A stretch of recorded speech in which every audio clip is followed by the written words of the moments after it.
I built my reputation at Northgate Systems on one unbreakable rule: family drama never enters the boardroom. I thought I was being supportive when my sister announced her sudden engagement to a charismatic executive, but when the mahogany doors opened during a hostile takeover meeting and I saw her fiancé sitting across from me, adjusting his tie like he owned the place, I realized I wasn't just the target, I was the leverage. My assistant, Graham, knows that if my personal phone rings during a strategy session, the world had better be ending, or at the very least, a server farm had better be on fire. I sat at the head of the conference table in the executive suite of Northgate Systems, watching the dust motes dance in the projector light. We were reviewing the quarterly compliance audit, a document dry enough to parch a throat just by looking at it. But I loved it. I loved the boredom of it. Boredom meant safety. Boredom meant the systems were working, the governance was sound, and the shareholders were sleeping soundly in their beds. At 33, I had curated a reputation in the industry that could be summed up in 3 words: no sudden movements. I was the youngest chair of the board in Northgate's history. A fact that annoyed some of the older directors, but they tolerated me because I made them money and I never, ever let emotions drive the car. I treated the boardroom like an operating theater, sterile, precise, fatal to germs. Then my phone buzzed against the mahogany table. I glanced down, ready to silence it and reprimand Graham later for letting a call patch through. But the screen didn't show an emergency contact or a crisis line. It just said Mom. I frowned. My mother knew the rules. She knew that between the hours of 8 in the morning and 7 at night, I was effectively a ghost. If she was calling now, at 2 in the afternoon on a Tuesday, something was wrong. I held up a hand to the chief financial officer, who was midway through explaining a variance in the logistics budget. "One moment," I said. I stepped out into the hallway, the plush carpet silencing my heels. The corridor was glass on one side, looking out over the gray, rain-slicked skyline of Seattle. I answered the phone with the sharp intake of breath I reserved for bad news. "Is everyone okay?" I asked. "Natalie, you picked up." My mother's voice was breathless, high-pitched, and entirely too cheerful for a medical emergency. "You never pick up. Look, you need to come to dinner tonight. No excuses. Clear your calendar." I exhaled, my shoulders dropping an inch. "Mom, I am in the middle of a compliance review. I cannot just—" "It is Alyssa." She interrupted, and the tone of her voice shifted. It wasn't just excitement anymore. There was a frantic edge to it, a desperate sort of pressure that made the hair on my arms stand up. "She has big news, huge news. She needs her big sister there. Please, Natalie, for once, just show up." The guilt trip was a blunt instrument, but effective. My sister, Alyssa, was 5 years younger than me and lived her life in a perpetual state of chaotic velocity. She fell in love fast, she quit jobs fast, and she spent money faster. We had been drifting apart for years, separated by the widening gulf between my rigid structure and her fluid whimsicality. "Fine," I said, checking my watch. 7 o'clock, but I have to be out by 9. I have a briefing to read for tomorrow. You won't want to leave," Mom said, and then she hung up before I could set any more boundaries. I stared at the phone for a second, fighting a sudden, cold, prickly sensation at the base of my neck. It felt like a draft, but the windows at Northgate were sealed tight. The restaurant was one of those places that tried too hard to be rustic, with exposed brick and mason jar light fixtures that probably cost more than my first car. When I arrived, Mom and Alyssa were already seated in a semicircular booth, huddled together like conspirators. Alyssa looked different.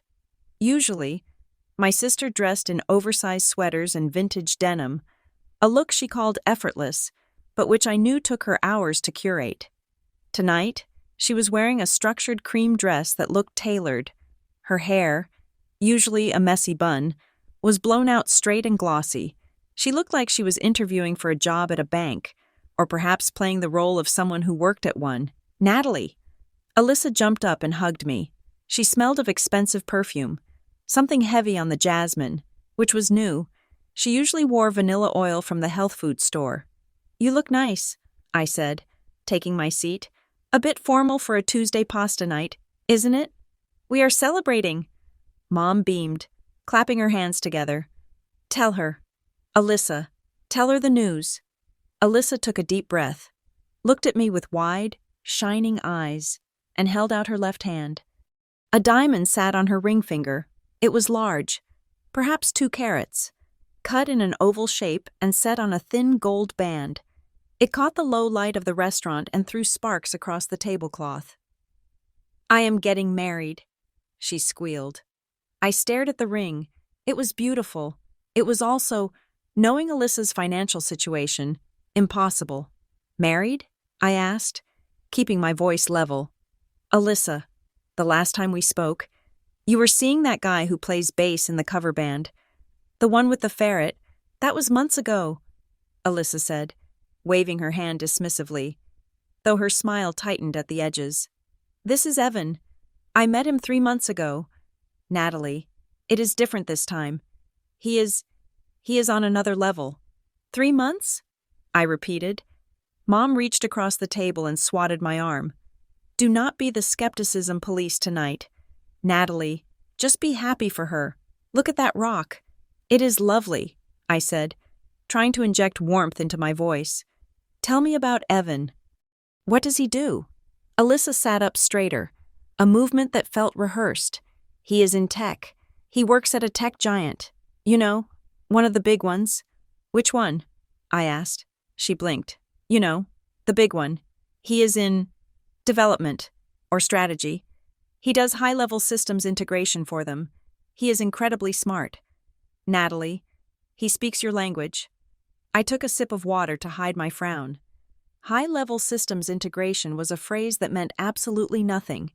It was the kind of thing you wrote on a resume when you wanted to confuse an algorithm. Where is he based? I asked. Here in Seattle?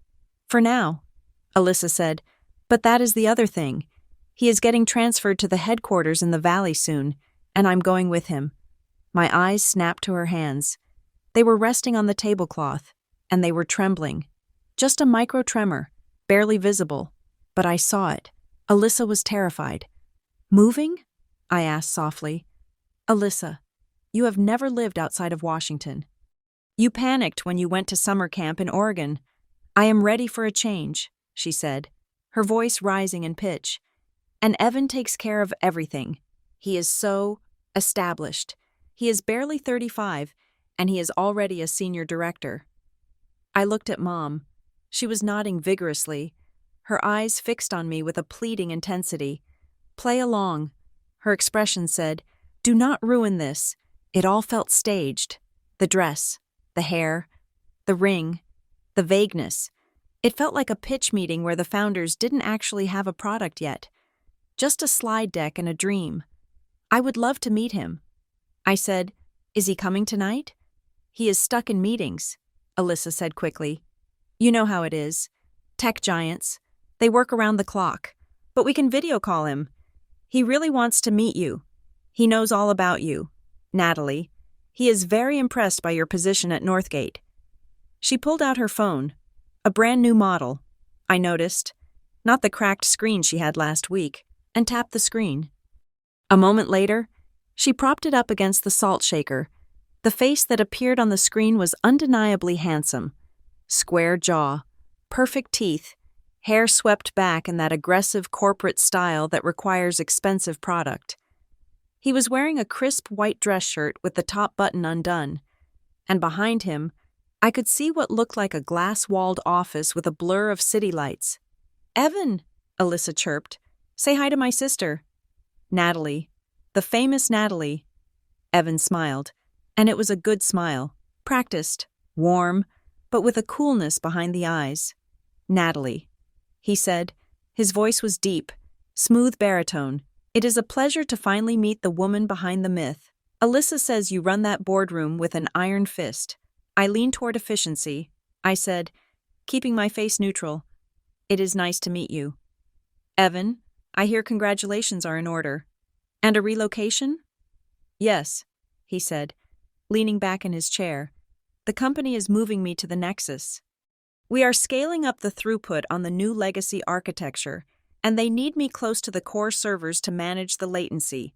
I paused. I lowered my fork. The sentence sounded impressive to a layperson. It had all the right buzzwords: scaling, throughput, legacy architecture, latency.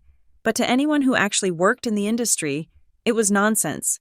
You don't scale up throughput on legacy architecture. The whole point of legacy is that you are trying to move away from it, and you certainly don't need to be physically close to core servers to manage latency in a cloud-based ecosystem. That was the entire point of the cloud. You could manage it from a beach in Bali. I see, I said, testing him. So you are handling the back-end migration? Exactly, he said, nodding sage-like. The back-end interface is critical. We are trying to optimize the user experience from the server side out. I smiled. But inside, my blood temperature dropped 5 degrees. Back-end interface. There was no such thing. The back-end was the data, the logic, the engine. The interface was the front end.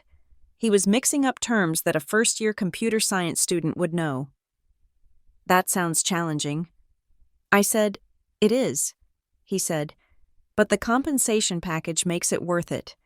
And I want to give Alyssa the life she deserves. She has told me how hard you have all worked. I want to be the rock for this family now. Alyssa beamed at the phone, looking at him with an adoration that seemed genuine, which only made my stomach churn harder. We chatted for a few more minutes. He dropped the phrase tech giant 2 more times, never naming the company. He complimented my mother on her genes. He told me he admired Northgate's synergistic market cap. When the call ended, Mom let out a breath she seemed to have been holding since the appetizers arrived. Isn't he wonderful? She whispered. He is very polished. I said, He is going to take care of her, Mom said firmly, staring me down. He is successful. Natalie, like you, finally. Alyssa has someone on her level. Do not pick this apart. Do not look for cracks. Just let her be happy. I looked at Alyssa. She was twisting the ring on her finger. Round and round. He helped me. You know, Alyssa said quietly. Not looking up. I was in some debt. From that credit card thing last year. Evan showed me this investment opportunity, crypto adjacent, but stable. It paid out in 2 weeks. Cleared my whole balance. My internal alarm bells went from a low hum to a deafening roar. An investment opportunity? I asked. Alyssa, what kind of opportunity pays out 100% returns in 2 weeks? He knows the markets, she said defensively, snapping her head up. He works at a tech giant. Natalie, he knows what is coming before it happens. It is not illegal. It is just smart. I opened my mouth to ask for the name of the platform, the nature of the asset, anything concrete. But Mom slammed her hand on the table. Enough! Mom hissed. No interrogations. We are ordering dessert. I shut my mouth. But as I watched Alyssa scan the dessert menu, I noticed she wasn't reading it. Her eyes were darting back and forth, unfocused. She looked like a cornered animal trying to pretend it was a house cat.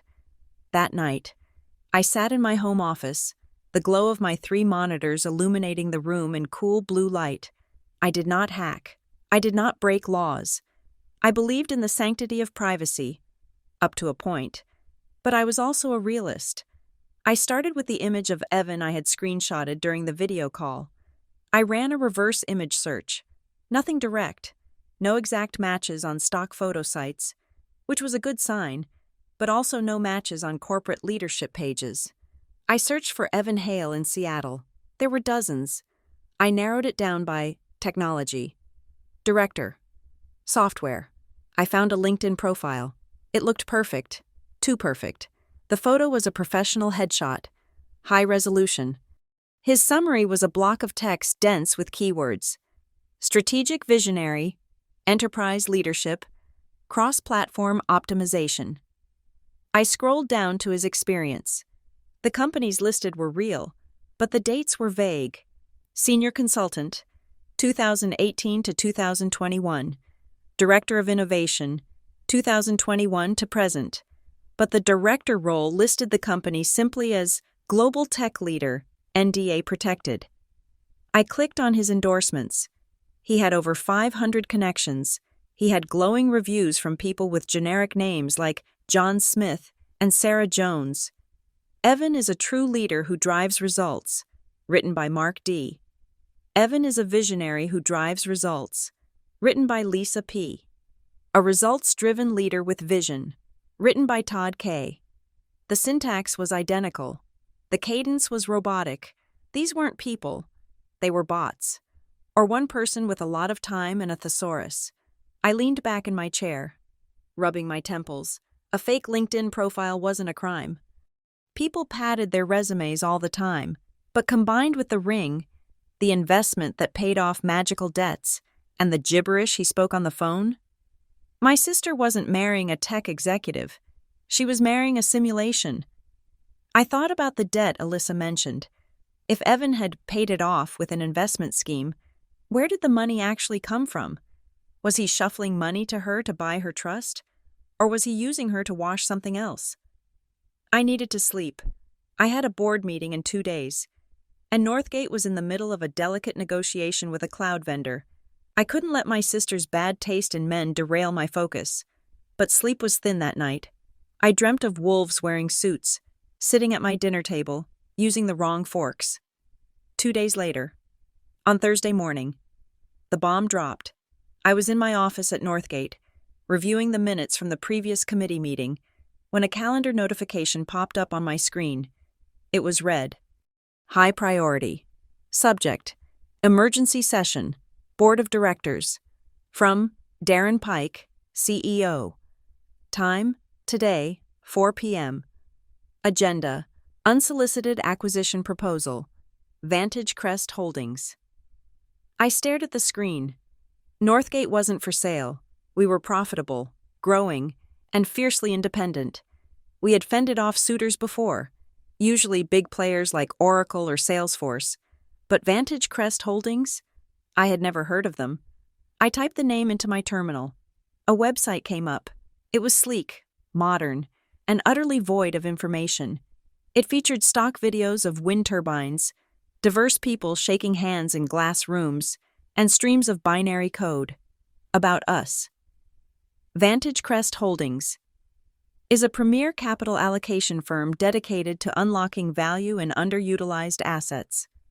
Underutilized assets, that was corporate code for we buy companies, fire half the staff, sell the furniture, and dump the shell. I picked up my office phone and dialed Darren Pike's internal line. He answered on the first ring. Darren, I said, what is this? Natalie. His voice sounded strained. I know. It came in this morning. A formal letter of intent, all cash. Significant premium over current share price. Who are they? I asked. Private equity. Mostly. Darren said, based out of, well, they have offices in New York and the Caymans. They are aggressive. Natalie, they want a meeting immediately. They are threatening a tender offer if we don't engage. I don't like it. I said, I have never heard of them, and I know everyone. They have capital.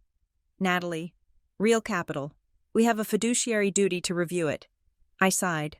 Fine, send me the packet. I will see you at 4. I hung up and looked out the window. The rain had started again, a takeover attempt. It was a headache, but it was a familiar one. This was my arena. I knew how to fight sharks. My cell phone buzzed. It was Alyssa. Can I come by? I need to sign something. I frowned. I am at work. Alyssa. It is a bad time. Please. It will take 2 minutes. I am in the lobby. I groaned. Security would never let her up without my approval. I buzzed my assistant. Graham. Send my sister up. 5 minutes only. When Alyssa walked in, she didn't look like the polished woman from dinner. She was wearing her old raincoat, and her eyes were darting around my office like she expected the furniture to bite her. Hey, she said, breathless. Alyssa, I have a board crisis. What is it? She pulled a manila envelope out of her bag. It is just... Okay. So Evan and I are going to the courthouse tomorrow. Tomorrow? I stood up. Alyssa, you just got engaged on Tuesday. He wants to get the paperwork done before the move, she said, speaking very fast. For the benefits, the health insurance, It is just a formality. We will have a real wedding later. But she pushed the envelope across my desk. He needs the family to sign this. It is just a standard NDA, non-disclosure agreement, because of his work. You know, the tech giant, they are super secretive. He can't have us talking about his projects or his location to the press. I looked at the envelope. I didn't open it. Alyssa, I said slowly, I am not signing an NDA to have dinner with my brother-in-law. It is not just dinner, she pleaded. It covers everything. His finances, his work, our living arrangements. Natalie, please. He said he can't introduce us to his work friends or bring me to the corporate events unless everyone is cleared. It is company policy. That is a lie. I said, what? That is a lie. Alyssa, no company, not Apple, not Google, not the CIA, requires an employee's sister-in-law to sign a personal NDA to attend a wedding or a dinner. Alyssa's face crumbled. It wasn't anger. It was pure, unadulterated fear. Her lower lip trembled. Natalie, you don't understand. He is really particular about privacy. If you don't sign it, he gets quiet. Quiet? I asked. He just withdraws. He says if my family can't respect his career, maybe we aren't compatible. Natalie, I can't lose this. I can't go back to being broke and alone and the disappointment of the family. She was crying now. Alyssa, I said, walking around the desk, I am not signing it, and you shouldn't marry a man who asks you to. She snatched the envelope back, clutching it to her chest. You are trying to ruin it. You always do this. You think because you are the big CEO chairwoman that everyone else is stupid. I am not saying you are stupid. I am saying you are being manipulated. Don't make this harder, she whispered. Her voice dropped so low I could barely hear her. Please, Natalie. If I go back to him without this signed, I don't know what he will do. What will he do? I asked sharply. Will he hurt you? No, nothing like that. He holds things over me. The money, the debt he paid off. He says if we break up, that becomes a loan I have to pay back immediately, with interest. My stomach turned to lead. That was it. The hook. Alyssa, that is financial abuse. I have to go, she said, backing toward the door. I will figure it out. Just forget I asked. She turned and ran out of the office. I almost chased her. But my computer pinged with a high-priority alert. File received. Vantage Crest acquisition proposal. Confidential. I stood there, torn between running after my terrified sister and doing the job I was sworn to do. The job won. I sat down and opened the file. I began to read. It was a standard hostile takeover bid. Aggressive but legally sound. They were offering 20% over market value. They wanted full control of the board. They wanted to replace the C-suite. I scanned the terms and conditions, my eyes flying over the legalese. Then I stopped. On page 42, under Governance Transition, there was a clause that I had never seen in a standard MA proposal. Clause 14. B. The acquisition is contingent upon the unanimous approval of the current board of directors, to be ratified by a signed personal endorsement of the deal's strategic merit by the acting chairperson, Ms. Natalie Collins, to be entered into the permanent minutes. I stared at my name on the screen. Usually, a majority vote was enough, or a shareholder vote. Why did they need my personal endorsement? Why did they need me to go on record saying this was a good idea? It felt personal. It felt like they didn't just want the company. They wanted my reputation. They wanted Natalie Collins, the woman who never made a mistake. To look at this deal and say, yes, this is right. If the deal went south later, if they gutted the company and fired the workers, my name would be the one on the warrant. I looked at the empty doorway where Alyssa had just vanished. I looked at the name, Vantage Crest Holdings. And for the first time, I wondered if the wolf at my dinner table and the wolf at my door were part of the same pack. I picked up the phone. Graham, I said, get me the general counsel and lock the board portal. I want to know who has been looking at our files. I didn't know it yet, But the trap had already snapped shut. I was just the last one to hear the click. The following Friday morning, the air inside the Northgate Systems headquarters felt different. It was a subtle shift, like the drop in barometric pressure before a thunderstorm, the kind of change only a longtime resident would notice.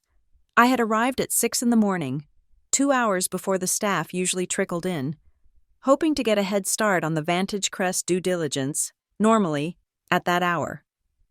The lobby was a cavern of silence, populated only by the night shift security guard, Earl, who would be finishing his coffee and reading the sports page.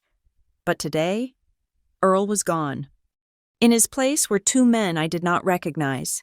They wore black blazers that were slightly too tight across the shoulders and earpieces that coiled down their necks like clear plastic worms. "Good morning," one of them said as I approached the turnstiles. He didn't smile. He stepped in front of the scanner, blocking my path. "ID, please." I stopped. I had been the chair of the board for 3 years. I had walked through these gates 1,000 times. My face was on the annual report in the rack right behind him. "I am Natalie Collins," I said, keeping my voice low and pleasant. "I am the chair. I still need to scan the badge." "Ma'am," he said. "New protocols." I pulled my badge from my purse and held it up. He didn't just scan it. He took it from my hand, inspected the laminate for peeling edges, and then held it against the reader for a full 3 seconds until the light turned green. "New protocols initiated by whom?" I asked as he handed it back. "Building management," he said, turning away.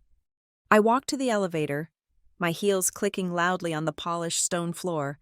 As the doors closed, I watched the lobby. There were 3 other people standing near the seating area. Young, sharp-looking men and women wearing lanyards that didn't bear the Northgate blue. They wore gray badges with a single word printed in bold black text: Consultant. I had not authorized any consultants. The CEO, Darren Pike, had not mentioned hiring a fleet of outsiders. When I reached the executive floor, the silence was heavy. I went straight to my office, locked the door, and sat down. My hands were steady, but my heart rate was climbing. This was the second no surprises rule violation in a week. First my sister's engagement, now my company's lobby. I buzzed my assistant. "Graham, who usually arrived at 6:30? "Graham, are you in?" "Yes, Natalie." His voice came through the intercom, sounding tight. "Come in, please." Graham appeared a moment later. He looked rattled. He was 24, brilliant, and usually unflappable. But today he looked like he had seen a ghost. "Who are the people in the lobby?" I asked. "Vantage Crest sent an advance team," Graham said. "Darren approved it late last night. They said they needed to test the network integration capabilities in case the deal goes through. They are calling it a pre-closing audit." I stood up. A pre-closing audit happens after a letter of intent is signed. It happens after the board votes. We haven't even met with them yet. "I know," Graham said. "I tried to tell the IT director, but he said the order came from the top." "Natalie, there is something else." "What?" "The board portal. The secure server where we keep the meeting minutes and the strategy decks. I logged in this morning to upload the updated financials. And the file structure was changed. Changed how? Folders moved, renamed, permissions altered. It wasn't a glitch. Someone went in there between 2 and 4 in the morning and reorganized the data room. I checked the activity log. I waited. Who was it? It wasn't a user account.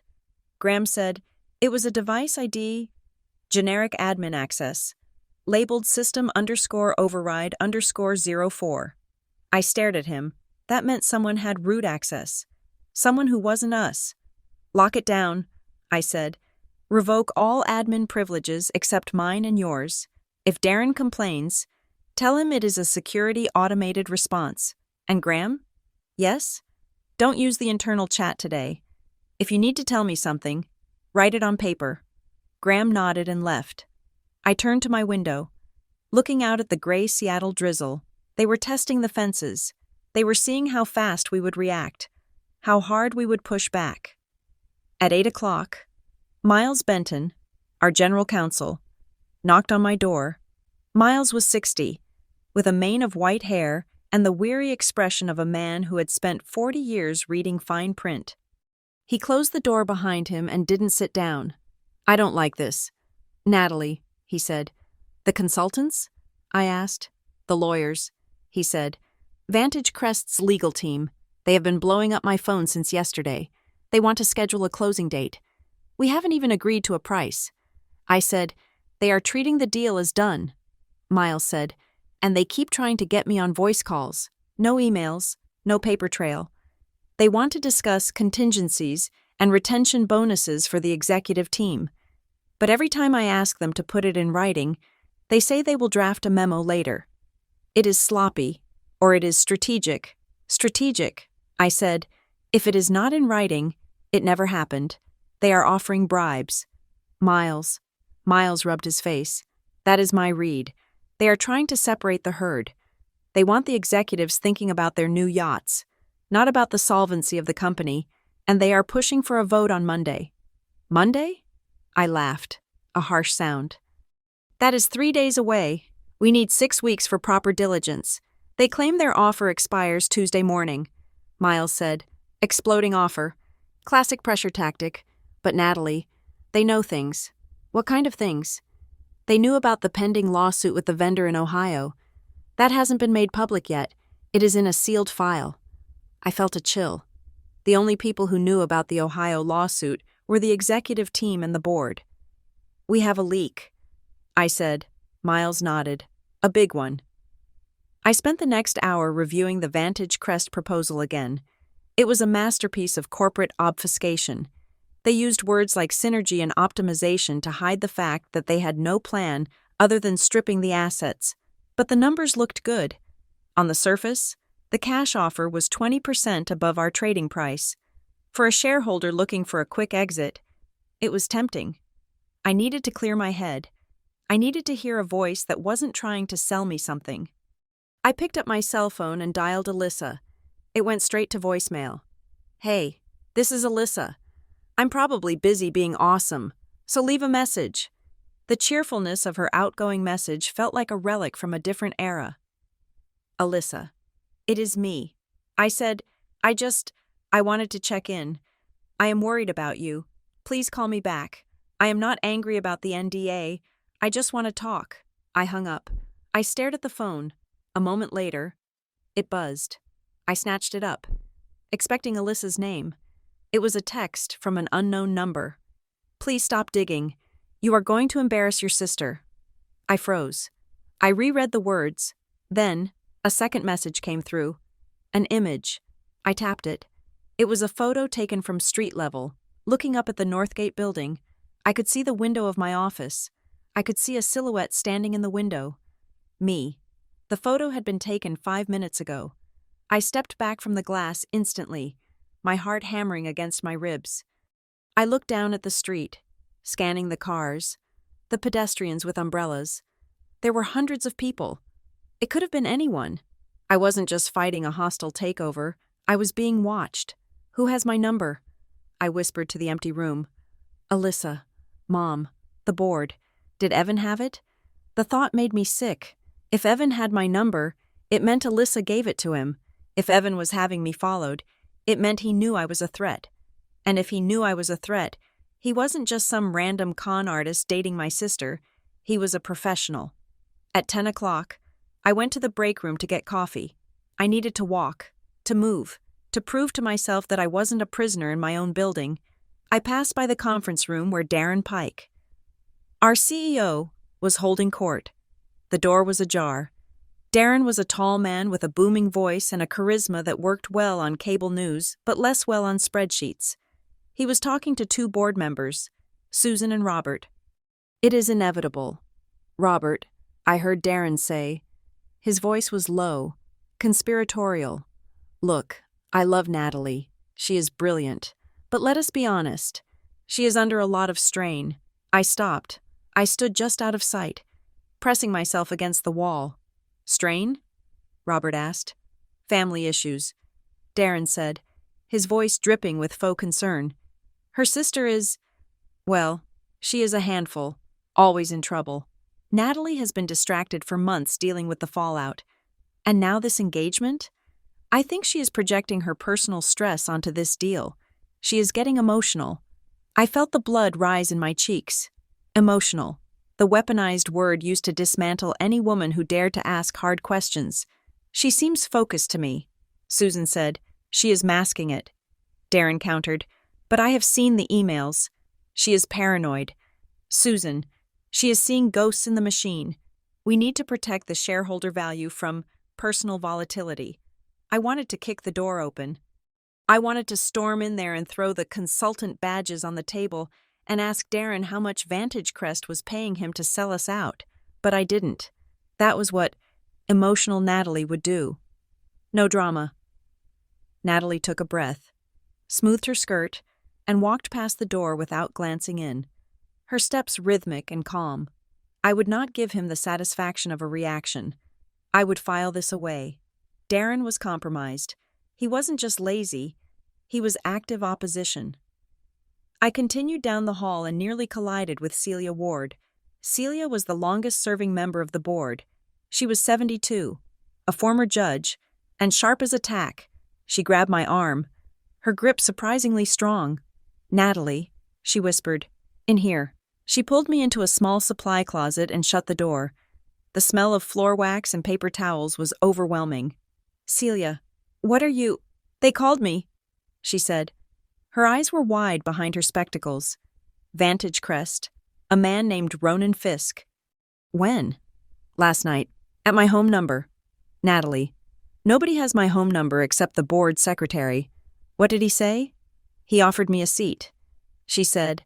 "An advisory seat on the Vantage Crest Global Board. Starting next year, $80,000 a year for 4 meetings. I let out a low whistle. That was a blatant bribe. "And?" I asked. "And I told him I couldn't discuss it," she said. "But then I got an email. From him. Confirming the conversation. Look," she held up her phone. I squinted at the screen. "Dear Ms. Ward, per our discussion regarding the advisory position," it looked standard. But then I looked closer. The font changed halfway through. The first paragraph was Times New Roman. The second paragraph, detailing the compensation, was Arial, and the signature block at the bottom had a misalignment in the logo. "It looks like a template." I said, "Exactly," Celia said. "It looks like he copied and pasted 2 different emails together, like he didn't write it himself. Like a machine assembled it." "Natalie, these people, they don't feel real. They feel like a front. They are a front," I said. "I just don't know for what yet. Celia, I need you to hold the line. Do not agree to anything." "I won't," she said. "But Graham and Susan? They are wavering. Darren is working them hard." I squeezed her hand. "I am going to stop this. I promise." I returned to the lobby around noon. I needed fresh air. I needed to get away from the suffocating paranoia of the executive floor. The rain had stopped, leaving the pavement slick and black. I was walking toward the revolving doors when I saw him. Evan. He was standing near the security desk, chatting with one of the new guards. He looked devastatingly handsome in a charcoal suit that fit him perfectly. He was laughing, a relaxed, easy sound that echoed in the marble space. He shouldn't be here. He had no reason to be here. I froze, intending to turn back to the elevators. But he looked up, his eyes locked onto mine. There was no surprise in them. "Natty," he called out. The nickname hit me like a slap. Only 3 people called me Natty: my mother, my sister, and my college roommate. I hadn't used it professionally in 10 years. Alyssa must have told him. It was a signal. "I know you. I am inside your circle." He walked toward me, his stride confident. He moved like a man who owned the building. "Evan," I said, keeping my voice cold, "what are you doing here?" "Dropping off lunch for a friend," he said, gesturing vaguely toward the upper floors. "Small world, isn't it?" "I forgot you ruled the roost here. I am the chair of the board." I said, "I don't rule the roost. I govern the corporation, and guests need to be signed in."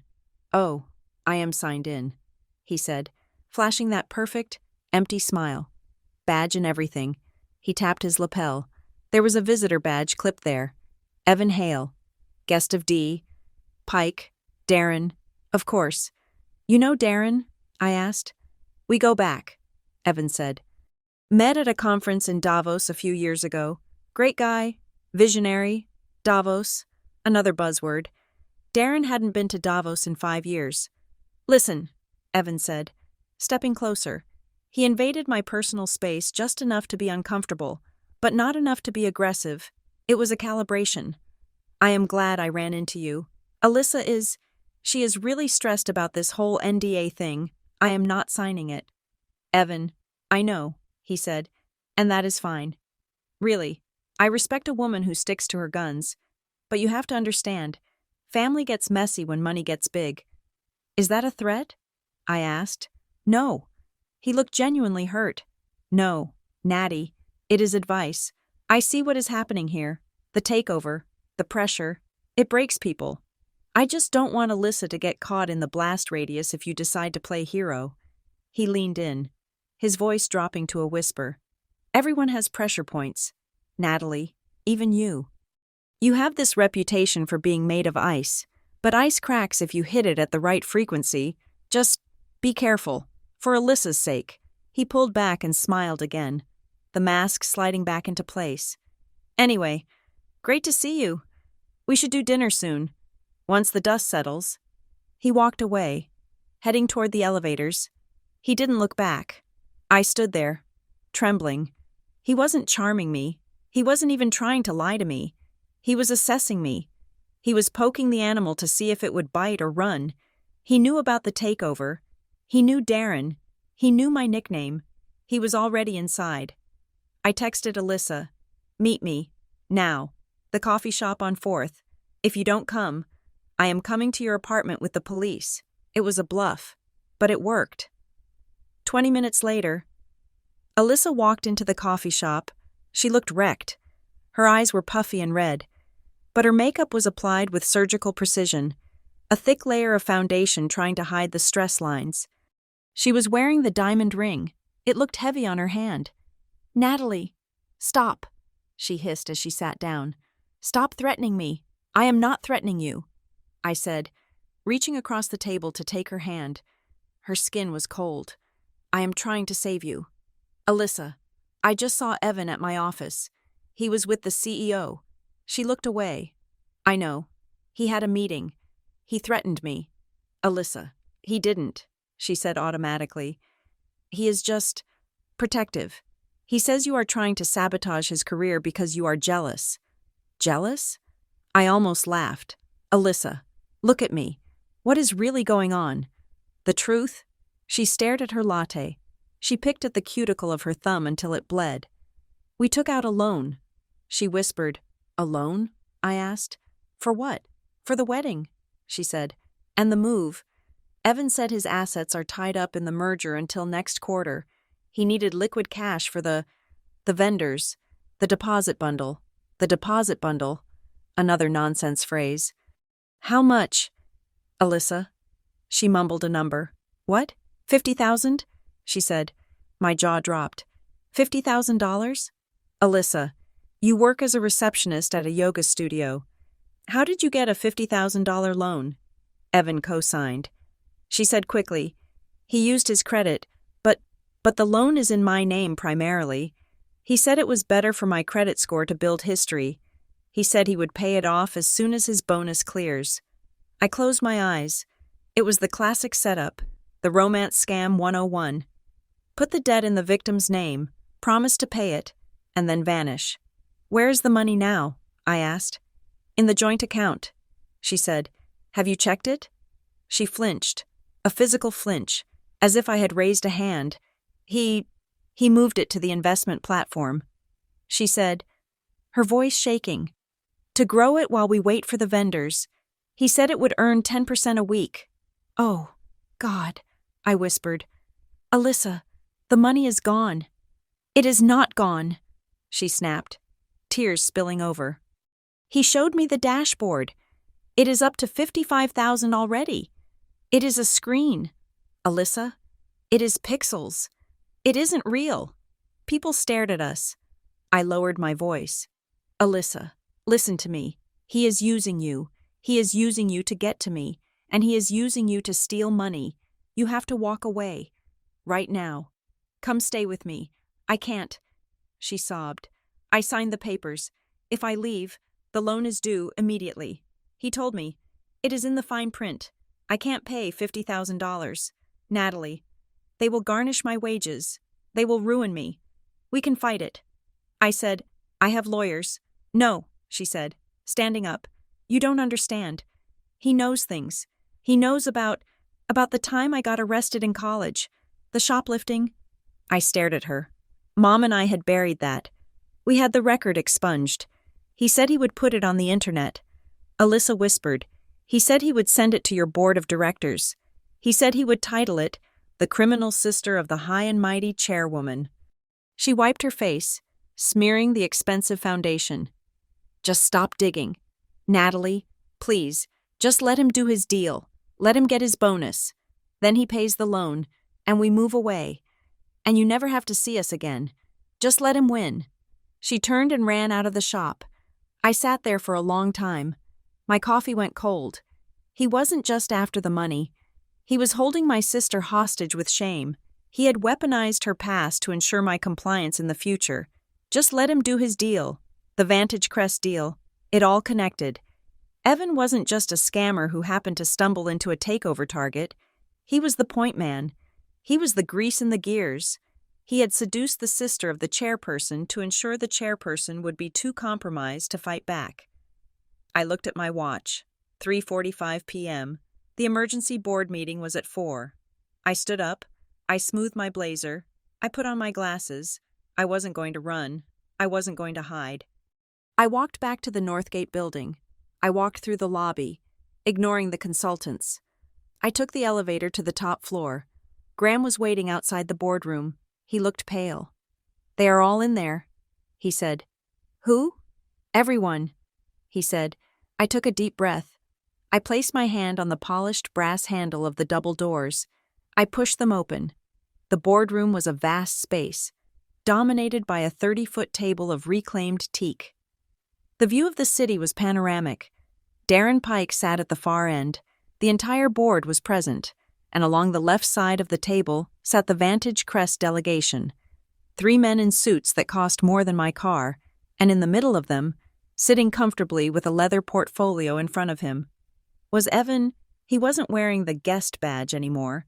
He was wearing a blue laminated badge that read, "Evan Hale, Strategic Partner Liaison." He looked up as I entered. He didn't smile. He just watched me, calm, predatory, and entirely at home. I walked to the head of the table.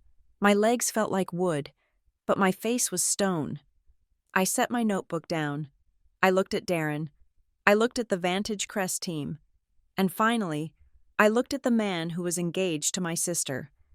The man who had threatened to ruin her. The man who was currently trying to steal my company. Call the meeting to order. I said, the war had begun.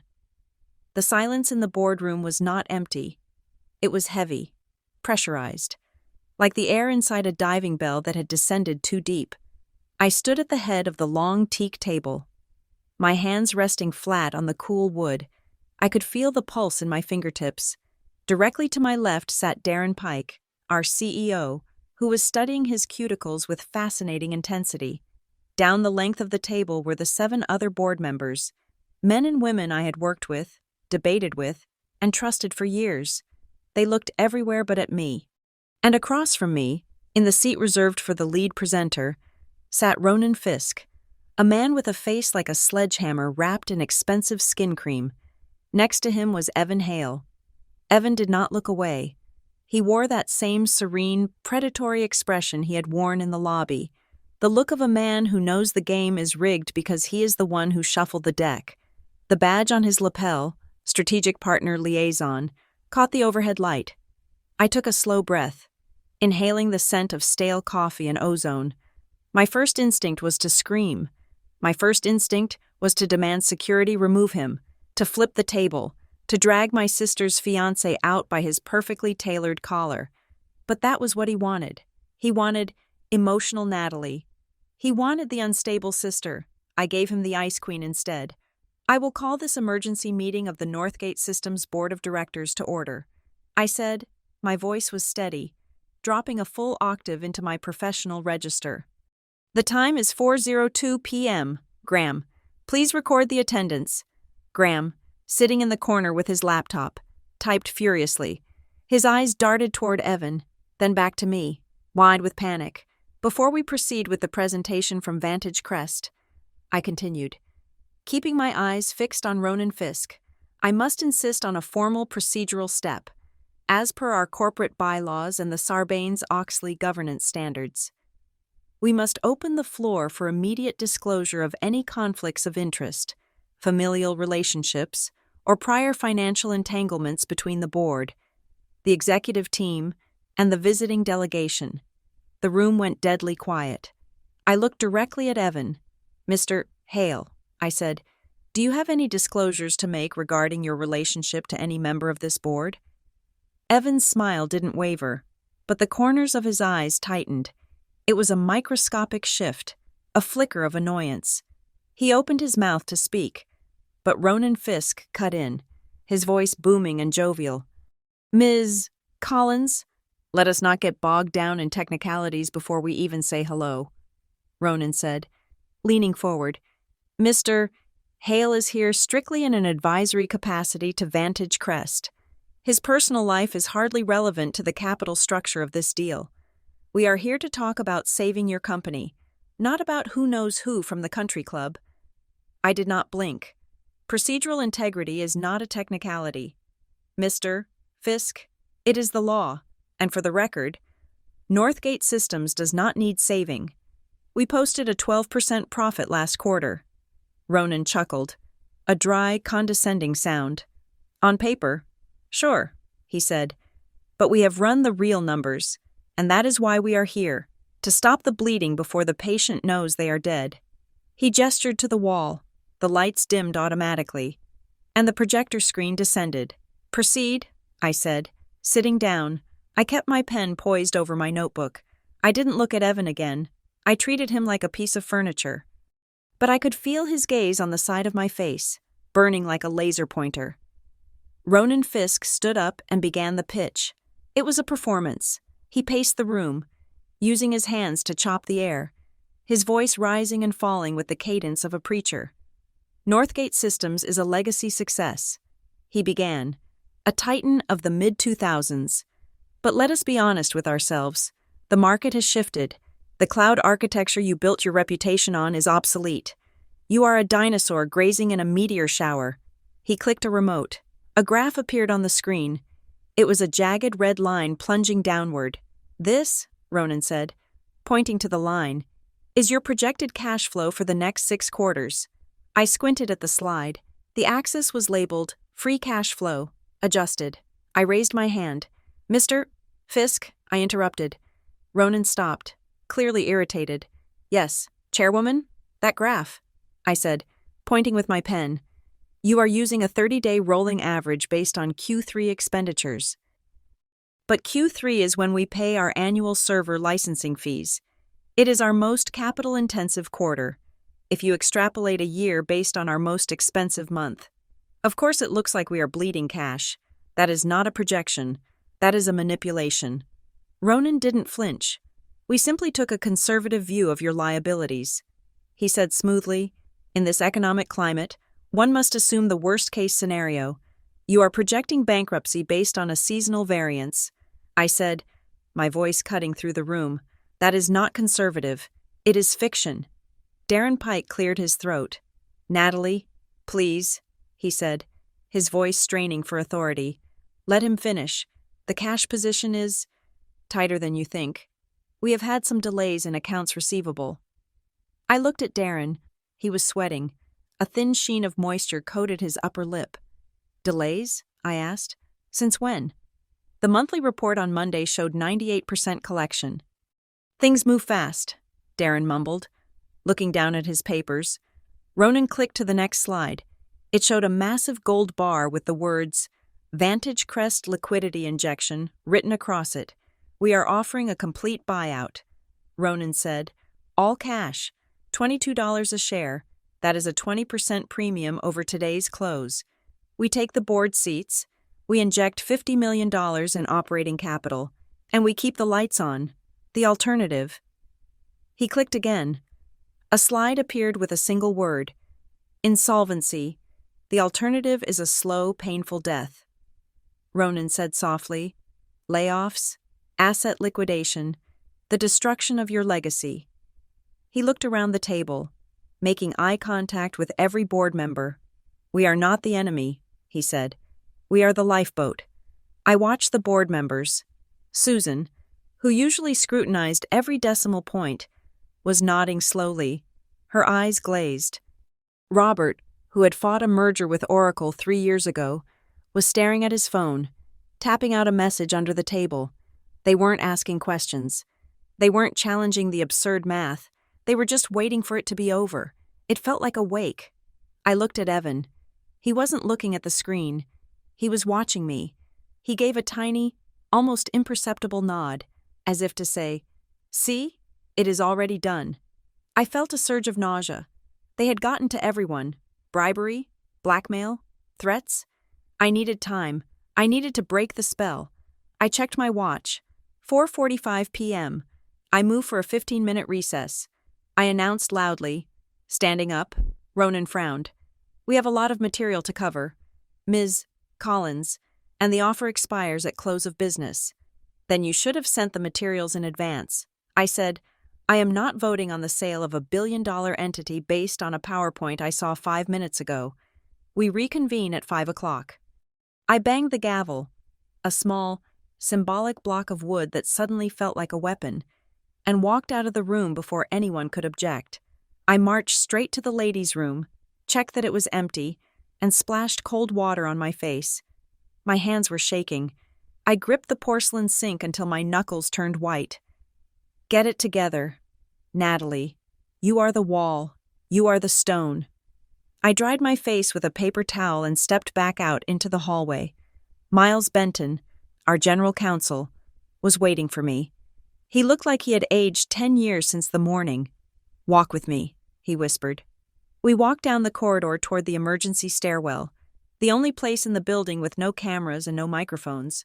The concrete echo of the stairwell felt safer than the plush executive carpet.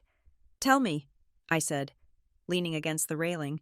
I ran the corporate registration on Vantage Crest, Miles said, his voice low. It is a nightmare. Natalie. It is a Russian nesting doll of shell companies. Explain.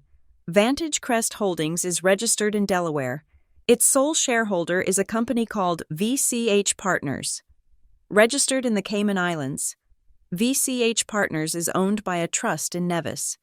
And the beneficiary of the trust? Let me guess. I said, another company? Exactly, Miles said. A company called Blue Summit Capital. And here's the kicker. Blue Summit Capital lists its primary address as a P.O. box in Cheyenne, Wyoming.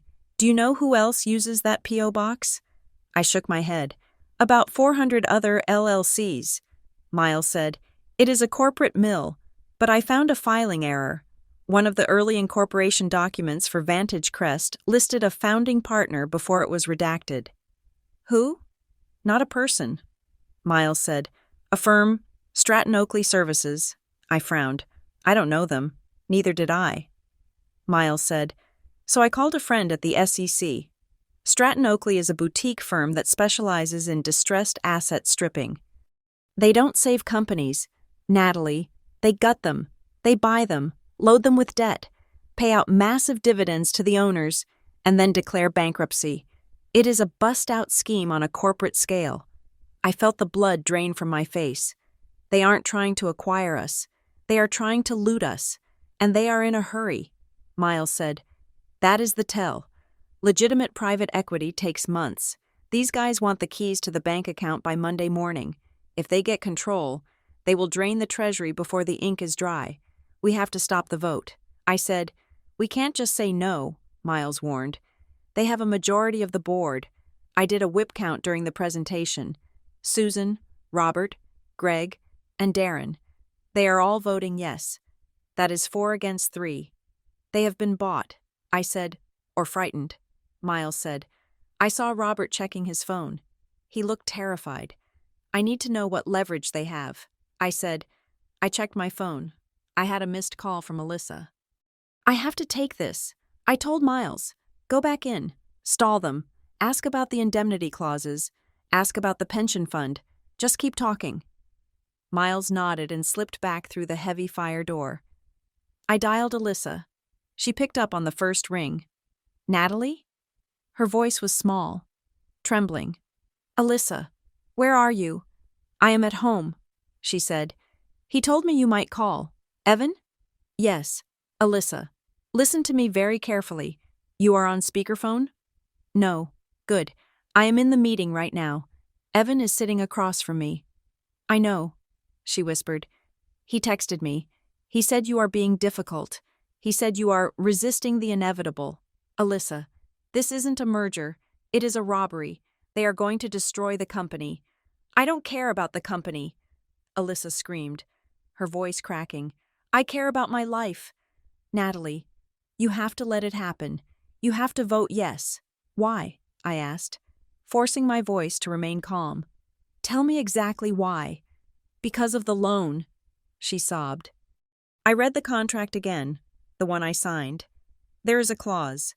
The repayment schedule, it is tied to a liquidity event. What does that mean? It means if the Vantage Crest deal goes through. The loan is forgiven. It is written off as a signing bonus for the family of the chairperson. But if the deal doesn't go through, if it fails, I asked, then the loan is called in immediately, she said, plus a penalty. $75,000. Natalie. Due within 24 hours. I closed my eyes. It was bribery disguised as a loan. If I voted yes, my sister got a payoff. If I voted no, she got bankrupt. We can pay it. Alyssa, I have savings. We can fight the contract in court. It is unconscionable. No judge would enforce it. It is not just the money, Alyssa cried. He told me what he would do if you stopped him. Tell me. He has a file, she said. He showed it to me. It has recordings. Recordings of what? Of you, she said. At Dad's funeral. When you yelled at Mom. When you threw the vase, I froze. That was 5 years ago. I had been grieving. I had been exhausted. I had snapped. It was the lowest moment of my life. A moment of private, agonizing family pain. How does he have that? I whispered. Mom took a video, Alyssa said, weeping. She wanted to show you later how crazy you were acting. She sent it to Evan. She thought he was a therapist or something. He tricked her. Natalie, he told her he wanted to help you manage your anger issues. I felt a cold, hard knot form in my stomach. My own mother. And he has my records. Alyssa continued. The arrest. The photos from the party in college where I was passed out. He said he would release it all. He said he would pitch the story as the unstable sisters behind Northgate. He said you would lose your license. He said I would never get a job again. He is bluffing. I said, that is blackmail. It is a felony. He doesn't care, Alyssa screamed. He said, Natalie cares about her reputation more than anything. She will fold. The line went silent, except for her ragged breathing. Natalie? She whispered. Please, I am scared. I don't want to be ruined. Just let them have the stupid company. I leaned my head against the concrete wall. I felt the cold seep into my skull. Evan had done his homework. He knew my weakness wasn't greed. It was order. He knew I had spent my entire life trying to be the perfect, composed, successful daughter to make up for the chaos of my family. He knew that the threat of public humiliation, of being painted as crazy and unstable, was the one thing that could paralyze me. He was right. I was terrified. But he was also wrong, because he thought I was protecting my reputation for vanity. He didn't understand that I protected my reputation so that when I spoke, people listened, and I was about to speak. Alyssa, I said softly, go to your apartment. Lock the door. Do not answer the phone. Do not open the door for anyone but me. What are you going to do? She asked. I'm going to finish the meeting. I said, I hung up. I stood there for 10 seconds. I visualized the file. I visualized the video of me screaming at my mother. I visualized the headlines. Then I visualized Evan's face when he realized he had bet on the wrong sister. I typed a text message to Miles Benton. Initiate Protocol 0. Call Marble Line. Get them on the screen. Now. I didn't wait for a reply. I opened the door and walked back into the boardroom. The atmosphere in the room had shifted. It was more hostile now. The board members were shifting in their seats, looking at their watches. Ronan Fisk looked annoyed. "Welcome back, Ms. Collins," Ronan said. "Can we proceed to the vote?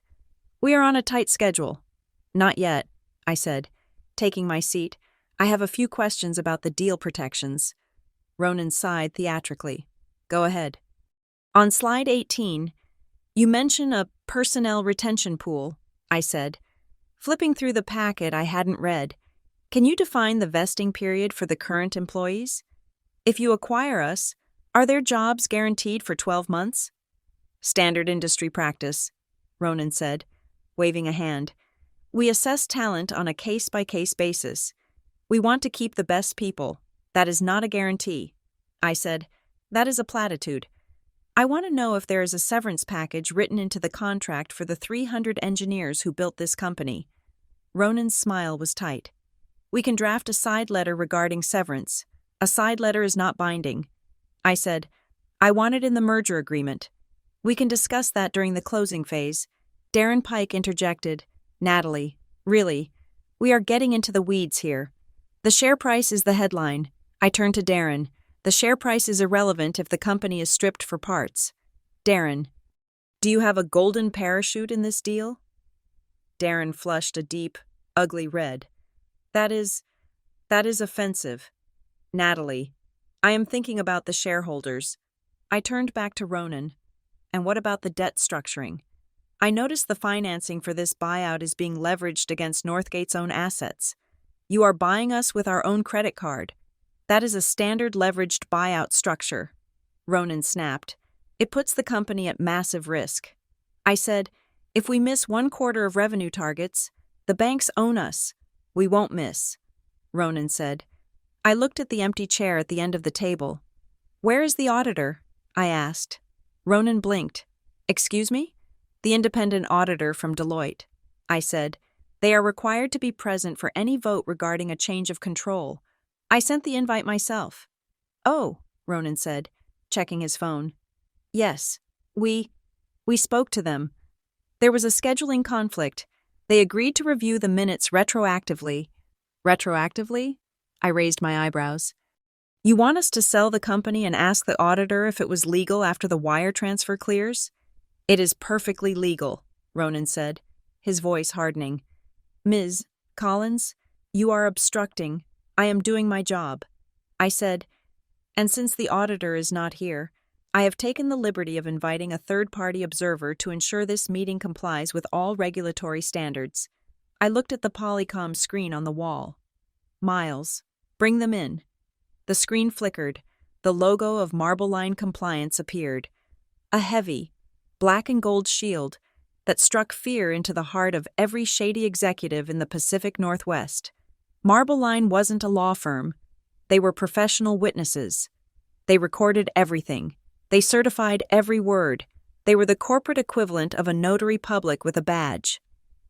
A woman's face appeared on the screen. She was sitting in a home office, wearing a headset. "This is Sarah Jenkins, Senior Compliance Officer at Marble Line." The voice boomed through the room. "We have been retained by the Office of the General Counsel to observe and record these proceedings. All audio and video is being backed up to a secure, immutable ledger. Please identify yourselves for the record." The room froze. Ronan Fisk looked at the screen, then at me. His face went from annoyed to murderous. "This is highly irregular." Ronan spat. "We did not agree to external recording. These are confidential negotiations. If the deal is legitimate, you have nothing to hide." I said calmly, "Ms. Jenkins is bound by strict confidentiality, but she will certify that the vote was conducted without duress and with full disclosure." I looked at the board members. "Now," I said, Does anyone feel uncomfortable proceeding with a recorded compliance officer watching? Robert, the board member who had been checking his phone, suddenly looked very pale. He put his phone in his pocket and clasped his hands on the table. He looked like he wanted to vanish. Evan Hale moved for the first time. He leaned forward, resting his elbows on the table. He didn't look at the screen. He looked at me. His eyes were dark, devoid of the charm he had plastered on earlier. "Natalie," he said softly. His voice was low, but in the silent room, it carried like a gunshot. "Don't make yourself the problem." It was a direct warning. It was the threat Alyssa had warned me about. "Stop now, or I burn you down."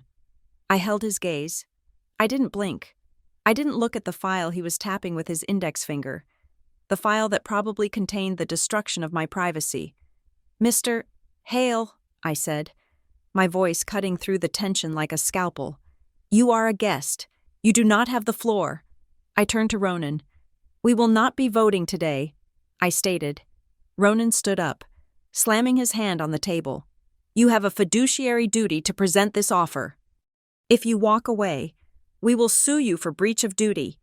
We will launch a hostile tender offer tomorrow morning."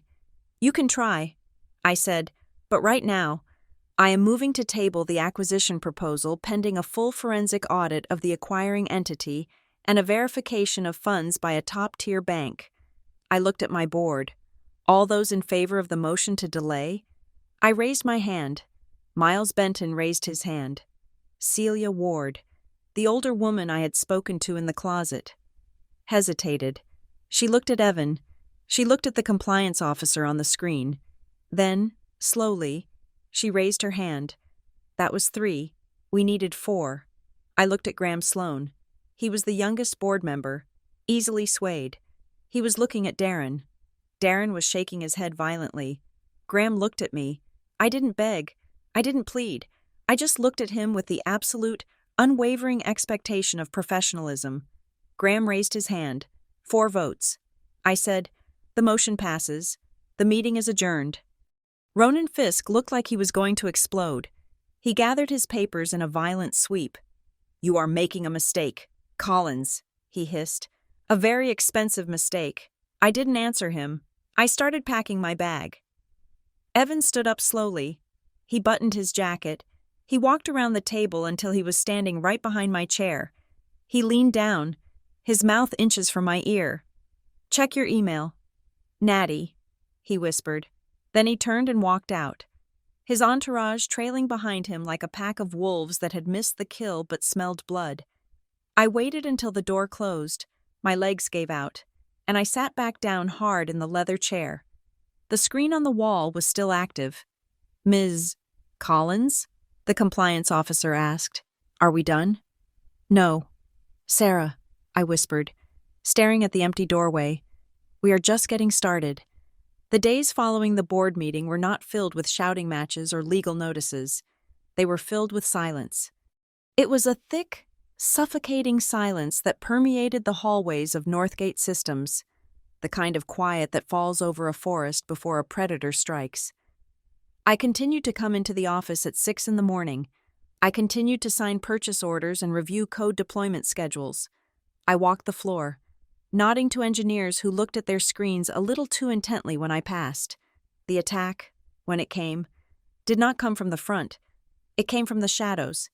It started on Tuesday with a whisper. I was in the break room, pouring coffee, when I heard 2 junior analysts talking in the corridor. They did not know I was there. I heard she threw a vase at her mother. One voice said, "No way." The other replied, "Yeah, apparently. She has these episodes. Manic episodes. That is why she is blocking the deal. She is jealous of her sister getting married to the guy from the tech giant." I stood frozen, the ceramic mug burning my hand. Jealous. Manic. I walked out of the break room. The analysts saw me and scattered like roaches when the lights turn on, their faces pale. I didn't say a word. I just walked back to my office, closed the door, and stared at the city skyline. By Wednesday, the whispers had solidified into paper. I arrived at my desk to find a heavy cream envelope sitting on my blotter. It was marked confidential, board eyes only. I opened it. Inside was a 3-page document titled Memorandum of Concern, Leadership Stability and Fiduciary Risk. It was unsigned. It was formatted with professional precision. Bullet points, bold headers, justified margins. It looked like a report from a high-priced consultancy firm. I began to read, and my stomach turned over. Recent events have highlighted a concerning pattern of behavioral instability in the current chairperson, Ms. Natalie Collins, while Ms. Collins has historically been a strong asset. Sources close to her indicate a deterioration in her mental health, characterized by paranoia, familial enmeshment, and irrational hostility towards strategic partners. It was written in the clinical, detached language of human resources. It sounded objective. It sounded concerned. But as I read further, the evidence became terrifyingly specific. Incident A. During a family bereavement event in 2021, Ms. Collins was observed screaming at her mother and destroying property, exhibiting a loss of impulse control consistent with acute stress disorder. Incident B. Ms. Collins has repeatedly expressed a desire to control her siblings' financial and romantic life, suggesting a pathological need for dominance that is now bleeding into corporate governance. They were using my life against me. The bereavement event was my father's funeral. I had broken a vase. It was the worst day of my life, a moment of pure grief, and now it was bullet point A in a memo designed to strip me of my career. I knew who wrote this. Evan didn't write it. He was too smart to leave his fingerprints, but he had dictated it. He had taken the raw ore of my private pain and refined it into a weapon. I buzzed my assistant, Graham. I said, "Who delivered this?" It was in the interoffice mail. Graham said, "No return address." Natalie. The other board members got one too. All of them? Yes. Susan asked me if we needed to schedule an executive session without you. I closed my eyes. They were moving fast. They were painting me as the mad queen who needed to be quietly retired for her own good. If I reacted with anger, I proved them right. If I defended myself too loudly, I looked defensive. I placed the memo in my drawer and locked it. "Get my car," I said. I didn't go to Northgate. I went to the small, run-down apartment complex in Ballard where Alyssa lived. I didn't call first. I knocked on her door at 11 in the morning. It took a long time for her to answer. When she did, she kept the chain on. Through the crack, I could see that the apartment was dark. The curtains were drawn. "Go away." "Natalie," she said. Her voice was thick, like she had been sleeping or crying for days. "Open the door." "Alyssa," I said, "I am not leaving. I will sit in the hallway until the neighbors call the police." She hesitated, then closed the door to slide the chain off. When she opened it again, I stepped inside. The place was a wreck. Clothes were piled on the sofa. Takeout containers littered the coffee table. Alyssa was wearing a bathrobe that looked like it hadn't been washed in a week. She wasn't wearing the engagement ring. I didn't yell. I didn't lecture. I walked over to the window and pulled the curtains open, letting the gray daylight flood the room. Alyssa flinched like a vampire. "Sit down," I said gently. She sat on the edge of the sofa, hugging her knees. She looked so young. She was 28, but in that moment, she looked 12. I pulled the concern memo from my bag and laid it on the coffee table, next to a box of cold pizza. "Read this," I said. She looked at it. She read the first paragraph. She read the bullet point about the funeral. Her face crumpled. "I didn't mean for this," she whispered. I sat down on the coffee table, facing her. I kept my voice low, steady, and devoid of judgment. "Alyssa, how does he know about the vase? How does he know about the fight we had at Christmas 3 years ago? How does he know the specific words Mom used when she told me I was cold?" She started to cry. Silent, shaking sobs. "He asked," she said. "He asked?" "In the beginning." She choked out. "When we first started dating, he said he wanted to understand you. He said, 'Natalie is so intimidating. I want to build a bridge. Tell me about her. Tell me what makes her tick so I don't trigger her.' And you told him?" I showed him. She said, He asked to see the family group chat. The old one. From before Dad died. I felt a chill go down my spine. That chat history went back 5 years. It contained everything. Every argument. Every inside joke. Every moment of weakness. Every medical update. You gave him the phone? I asked. I forwarded the history. She confessed. He said he wanted to run it through an AI tool he had at work, to analyze the emotional sentiment so he could communicate with you better. He said it was a tool for empathy. Empathy. I repeated. He made me feel like I was helping. Alyssa cried. He said, "Your sister carries the weight of the world. Let us help her put it down."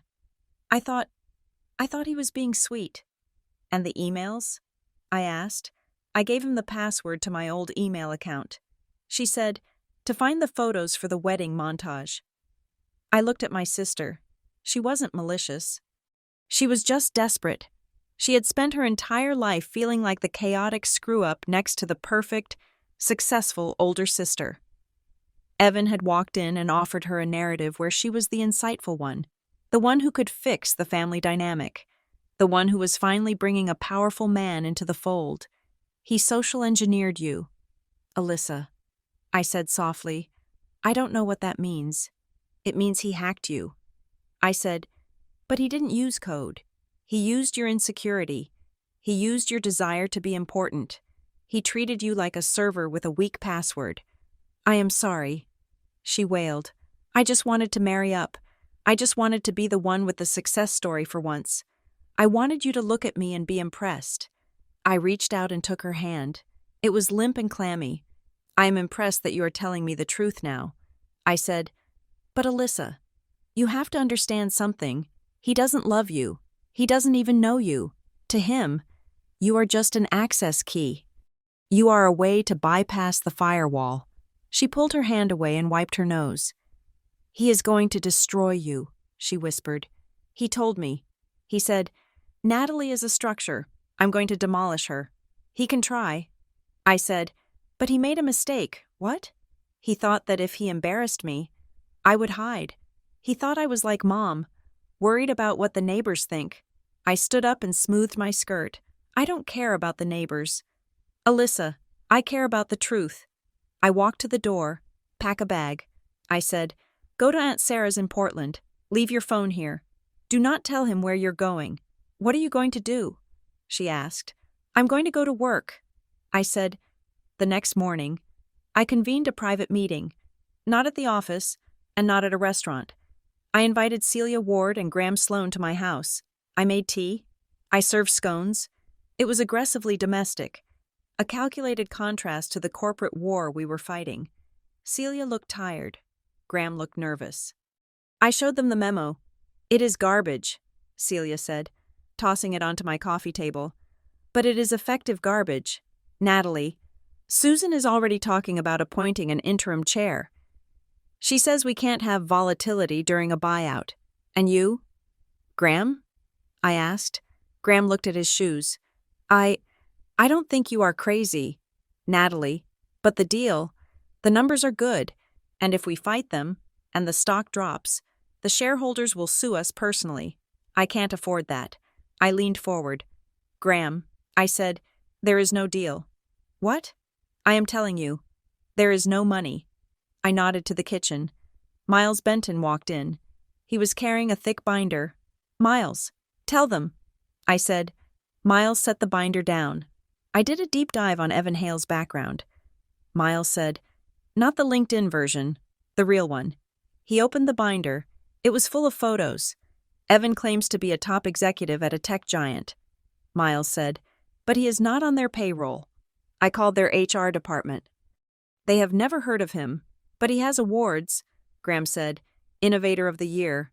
I saw the plaque. Miles pointed to a photo. It showed Evan standing on a stage, holding a glass trophy, shaking hands with a man in a tuxedo. A banner behind them read, Global Tech Synergy Summit 2024. Look at the banner, Miles said. Look closely at the pixels. Graham squinted. It looks generic. It is, Miles said. I tracked the event. It was held in a hotel ballroom in Las Vegas, but it wasn't a tech summit. It was a rental space. The awards ceremony was staged. They hired actors to fill the seats. They printed the banners at a local Kinko's. Why? Celia asked. Why go to all that trouble? Credibility. I said, it is a long con. They build a digital legend. Photos, websites, fake news articles. They create a persona so perfect that nobody thinks to check if the person actually exists. Evan Hale isn't a tech genius. He is a character played by a grifter. And Vantage Crest? Celia asked. A shell, Miles said. If we sign that deal on Monday, they will take control of Northgate's accounts. They will transfer our cash reserves, about $40 million, to an offshore account in Nevis to cover acquisition costs. Then they will vanish. The check they give us will bounce, but by the time we realize it, the money will be gone, and Northgate will be a hollow carcass. Graham turned pale. That is fraud. It is theft. I said, and we are about to hand them the keys. So what do we do? Graham asked. Call the FBI? Not yet. I said, if we call the authorities now, Evan vanishes. He slips away, changes his name, and does this to another family in 6 months. We need to catch him.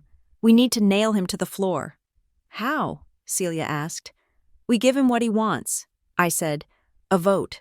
I outlined the plan. It was simple. It was bureaucratic.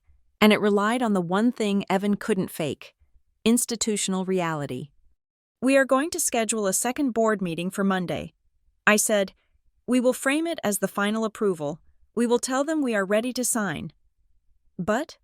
Celia asked. But we are going to enforce strict closing conditions. I said, we are going to require a comfort letter from a Tier 1 bank, not a screenshot of an account, a direct notarized letter from a major institution. Chase, Wells Fargo, Goldman, verifying that the funds are liquid and reserved for this transaction. He will forge it. Graham said. He can try? I said, but Miles is going to have the bank's fraud department on standby to verify the serial number in real time. And one more thing, I added, I want every single person in that room to undergo a biometric identity verification before we start. Fingerprints, scans, standard procedure for high-security transfers. Evan won't do it, Miles said. He isn't in the system. Exactly, I said. When he refuses, he reveals he is hiding. When he agrees, we get his real identity. Either way, the mask comes off. Celia smiled. It was a grim, shark-like smile. I like it, she said. We bore them to death with due diligence. We don't bore them. I said, we expose them. I sent the invitation that afternoon. Subject: Final deal ratification. Vantage Crest acquisition from Office of the Chairperson to Board of Directors. Vantage Crest legal team. The Board of Northgate Systems has agreed to proceed to a final vote. Meeting scheduled for Monday, 900 hours. Please be advised that due to the volume of the transaction, enhanced compliance protocols will be in effect. All parties must provide biometric identification and a certified proof of funds letter from a Tier 1 financial institution. I hit send. Then I waited. The response didn't come via email. It came via my personal phone. It was 7 in the evening. I was at home, organizing my files. My phone buzzed. It was a text from Evan. No number. Just a sender ID. EH. You are making a mistake. Natty. I didn't reply. A minute later, a video file arrived. My hand hovered over the screen. I knew what it was. I didn't want to watch it, but I had to know what ammunition he had. I pressed play. The video was grainy, shot from a cell phone held at a low angle, my mother's angle. It showed me standing in her living room. I was wearing black. My hair was disheveled. Tell me to calm down, the Natalie on the screen screamed. You don't get to tell me to calm down. I handled the hospice. I handled the bills. I handled everything while you sat there and played victim. The sound of shattering glass followed. The camera jerked. You are cold, my mother's voice shrieked from behind the camera. You are a robot. Then treat me like one, the video Natalie yelled. Her face twisted in ugly, raw grief. Program me and leave me alone. The video ended. It was horrifying. Without context, without knowing I had been awake for 72 hours caring for my dying father, without knowing my mother had just accused me of killing him by choosing the wrong doctor, I looked deranged. I looked abusive. A text followed. Monday morning, you vote yes. Or this goes to the Seattle Times, the board, and the shareholders. The unhinged chairwoman, the stock will tank, you will be removed for cause. Your choice. I stared at the phone. My heart was hammering against my ribs like a trapped bird. Shame washed over me, hot and stinging. It was my worst moment, captured and weaponized. I wanted to throw the phone. I wanted to call him and scream. I wanted to quit. No drama. I took a deep breath. I held it for 4 seconds. I exhaled for 4 seconds. I picked up the phone. I took a screenshot of the text message. I saved the video file to an encrypted hard drive. Then I opened my email and drafted a message to Miles. Subject: Evidence log. Item 04. Attachment: Threat _ Evan Hale ... MP 4 Miles. Please add this to the preservation file for law enforcement. Attempted extortion. I didn't reply to Evan. I didn't give him the satisfaction of a reaction. I treated his threat like an invoice. I filed it. My composure was no longer just a habit. It was a shield. And Monday morning, I was going to beat him to death with it. Sunday night, the night before the final showdown. My doorbell rang. I checked the camera. It was Alyssa. She wasn't supposed to be here. She was supposed to be in Portland. I opened the door. Alyssa looked different. She wasn't crying. She wasn't manic. She looked hollowed out, like a building after a fire. I didn't go, she said, standing on the porch. Why not? I asked. I needed to ask him. She said, You saw him? She nodded. I went to the hotel where he's staying, the Four Seasons. He's in the penthouse suite. I pulled her inside and locked the door. Alyssa, that was dangerous. I asked him why. She said, walking into my living room and sitting on the edge of the chair, I asked him why he couldn't just take the money and leave. Why he had to torture you. And she looked up at me. Her eyes were dark with a terrifying realization. He laughed. She said, He laughed at me. He said the money is great. The money is the score. But you are the sport. The sport? He said he has done this a dozen times. Alyssa whispered. He said usually the CEOs panic. They get greedy. Or they get scared. And they fold. They sign whatever he puts in front of them just to make the problem go away. But not you. He said you are the first one who just stood there. He said you are an anomaly. He called you a systems error. She shivered. He hates you. Natalie, not because you are stopping the deal, but because you aren't afraid of him. He wants to break you. He wants to see you cry in that boardroom. He said making you lose your cool would be worth more than the $40 million. I stood by the fireplace, the warmth of the gas flames doing nothing to settle the chill in my bones. This wasn't business. It wasn't even crime.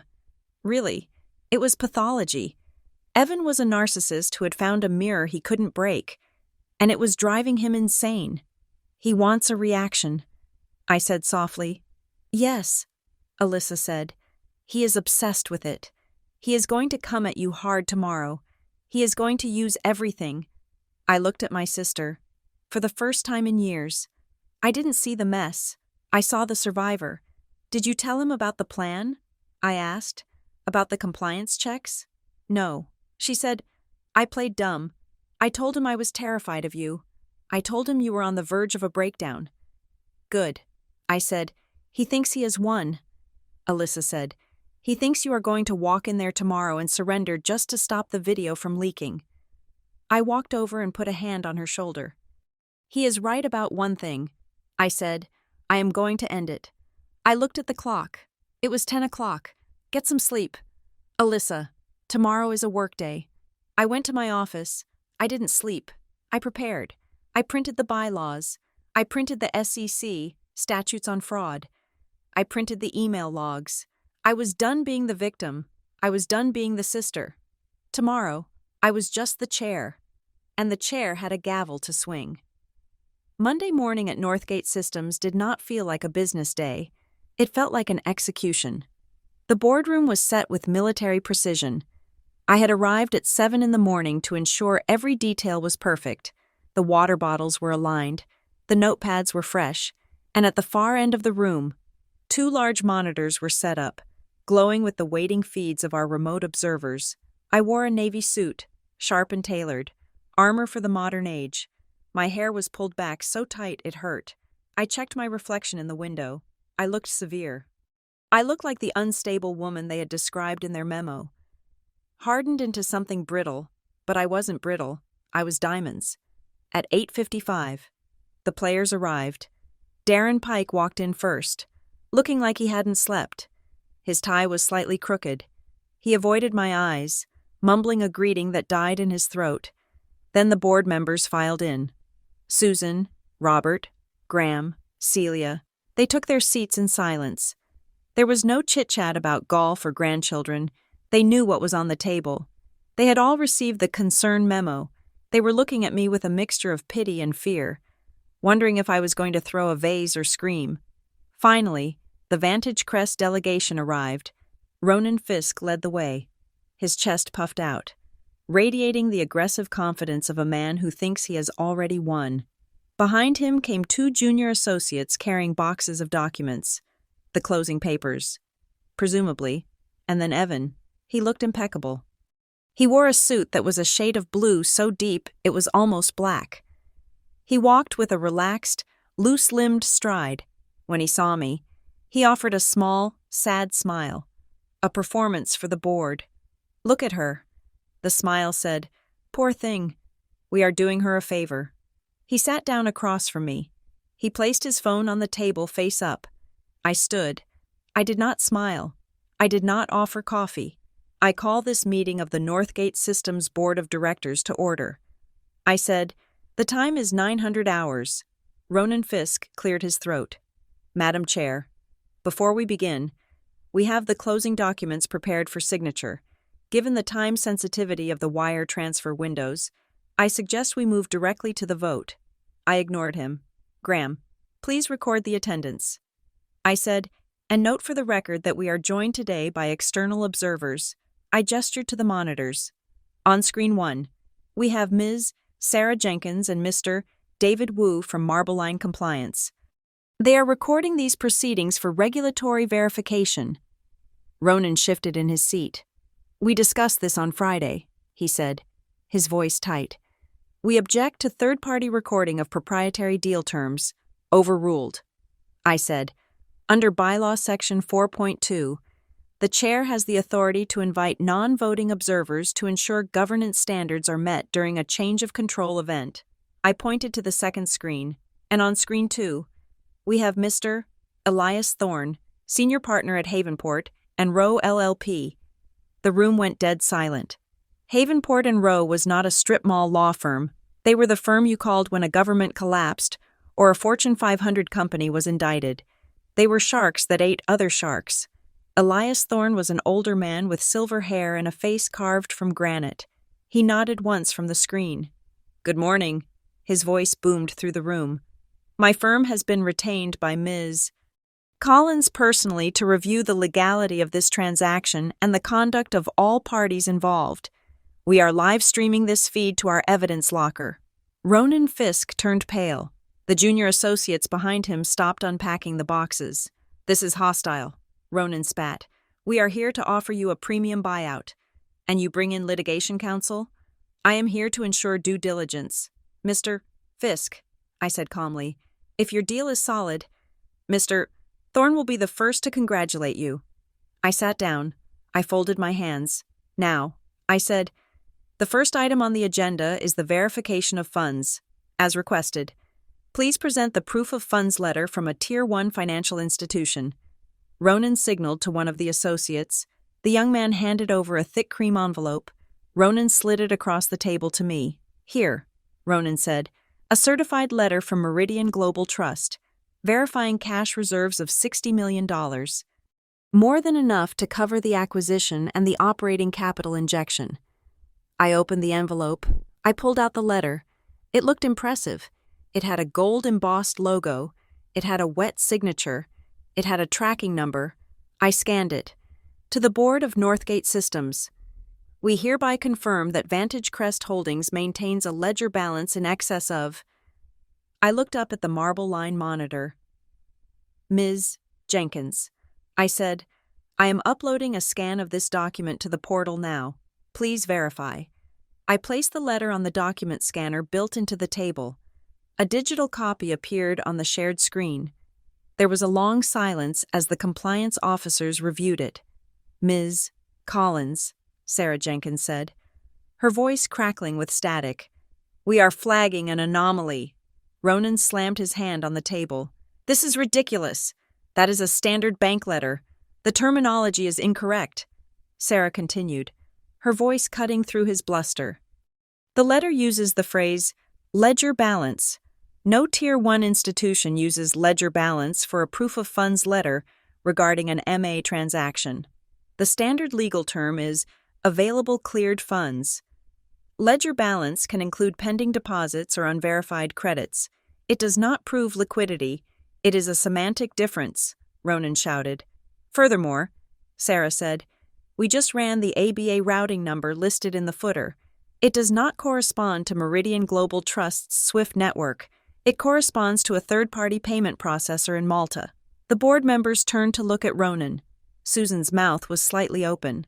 Malta? Robert asked. Ronan stood up. It is an international account. We move capital globally. This is harassment. Sit down. Mr. Fisk, I said. My voice was not loud, but it was absolute.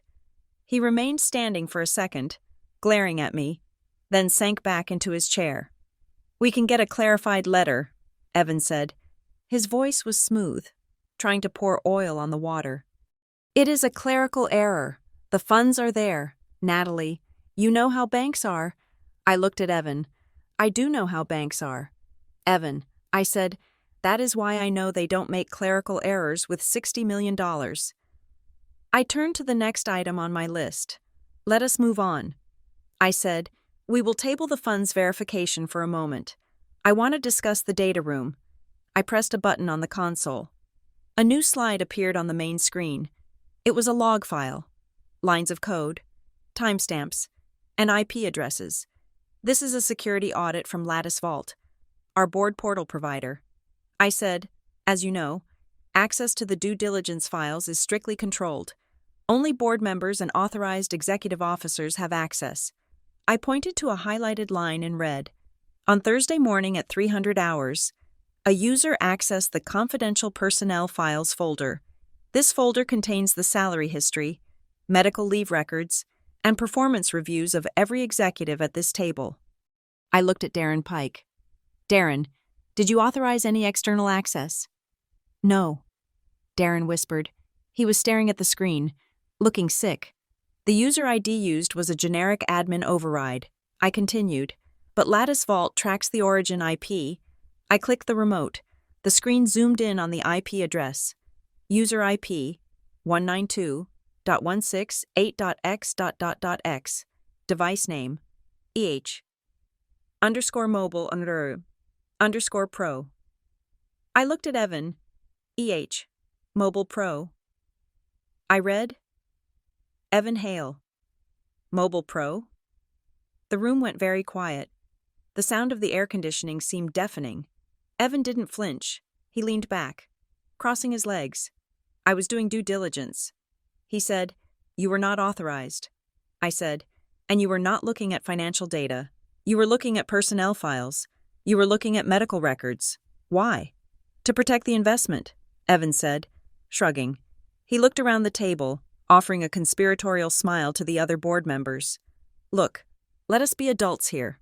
Companies hide things, especially failing companies. I wanted to make sure there were no hidden lawsuits, no HR nightmares waiting to explode. I was protecting Vantage Crest, and frankly, I was protecting all of you from liability. He was good. He spun the invasion of privacy into an act of heroism. I accessed the files to ensure the team was stable. Evan said, and honestly, I found some worrying things, patterns of absenteeism, stress leave. It confirmed that this management team is fragile. He looked directly at me when he said, fragile. I kept my face stone. So you admit it? I asked. You admit you hacked into our secure server using a stolen admin credential? I admit I did what was necessary to save this deal, Evan said. I looked at the screen where Elias Thorne, the high-powered lawyer, was watching. Mr. Thorne, I said, is unauthorized access to a protected computer system across state lines a violation of the Computer Fraud and Abuse Act? It is. Thorne's voice rumbled. It is a federal felony carrying a sentence of up to 5 years per count. Evan's smile vanished. For the first time, the mask slipped. His eyes went dead. This is a trap, Ronan hissed. It is a meeting. Mr. Fisk, I said, you are the one who walked into it.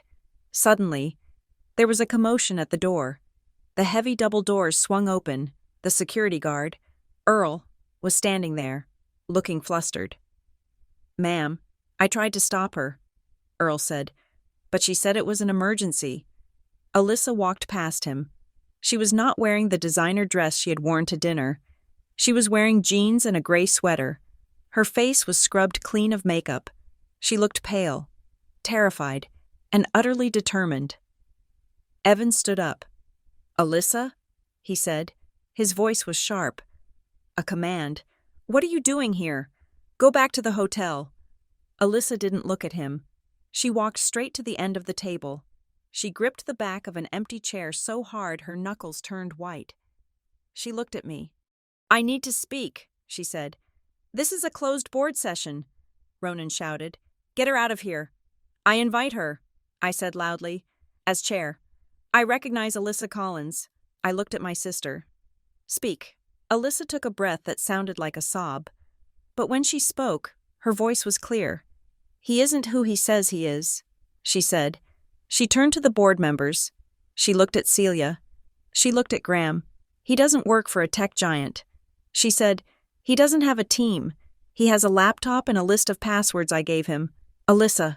Stop, Evan said. His voice was low. Dangerous. You are having an episode. You are embarrassing yourself. Remember the loan?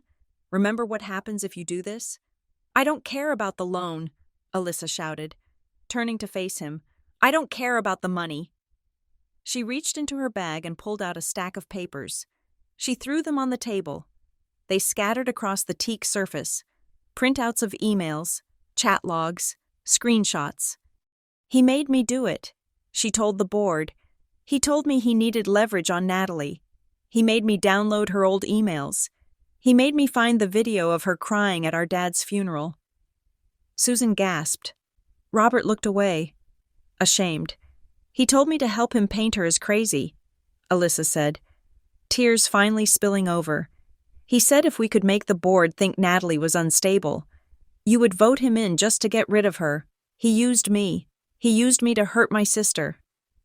She looked at me. I am sorry. Natalie, I am so sorry. The room was frozen. The silence was absolute. Evan looked at Alyssa. The affection, the charm, the warmth, it was all gone. He looked at her like she was a broken tool, a toaster that had stopped working. You stupid girl, he whispered. It was quiet, but everyone heard it, and that was the end of Evan Hale, the charming suitor. I stood up. Thank you. Alyssa, I said gently, please take a seat. I turned to the board. You have heard the testimony. You have seen the fraudulent bank letter. You have seen the logs of the illegal cyber intrusion. And you have seen the character of the man asking for the keys to this company. I looked at Ronan Fisk. He was sweating profusely now, wiping his forehead with a handkerchief. I move for a vote. I said. Ronan jumped up. We withdraw. The offer is withdrawn. We are leaving. Sit down. I slammed the gavel. It cracked like a gunshot. You do not control this meeting. Mr. Fisk, I do. I looked at my board. I am calling for a motion, not to sell the company, but to authorize the General Counsel and Havenport and Rowe to launch a full investigation into Vantage Crest Holdings for corporate espionage, wire fraud, and attempted extortion, and to refer these findings immediately to the SEC and the Department of Justice. I looked at Celia Ward. Do I have a second? Celia stood up. She looked at Evan with pure disgust. I second the motion, she said. All in favor? I asked. Celia's hand went up. Graham's hand went up. Robert, who had been cowed and silent for weeks, looked at the screen where the lawyers were watching. He looked at Evan, who was now glaring at the wall. Robert raised his hand. Susan raised her hand. Even Darren Pike, our CEO, raised his hand. Darren looked at me. His face was gray. I didn't know. Natalie, he whispered. I swear. I looked at him. Tell the truth.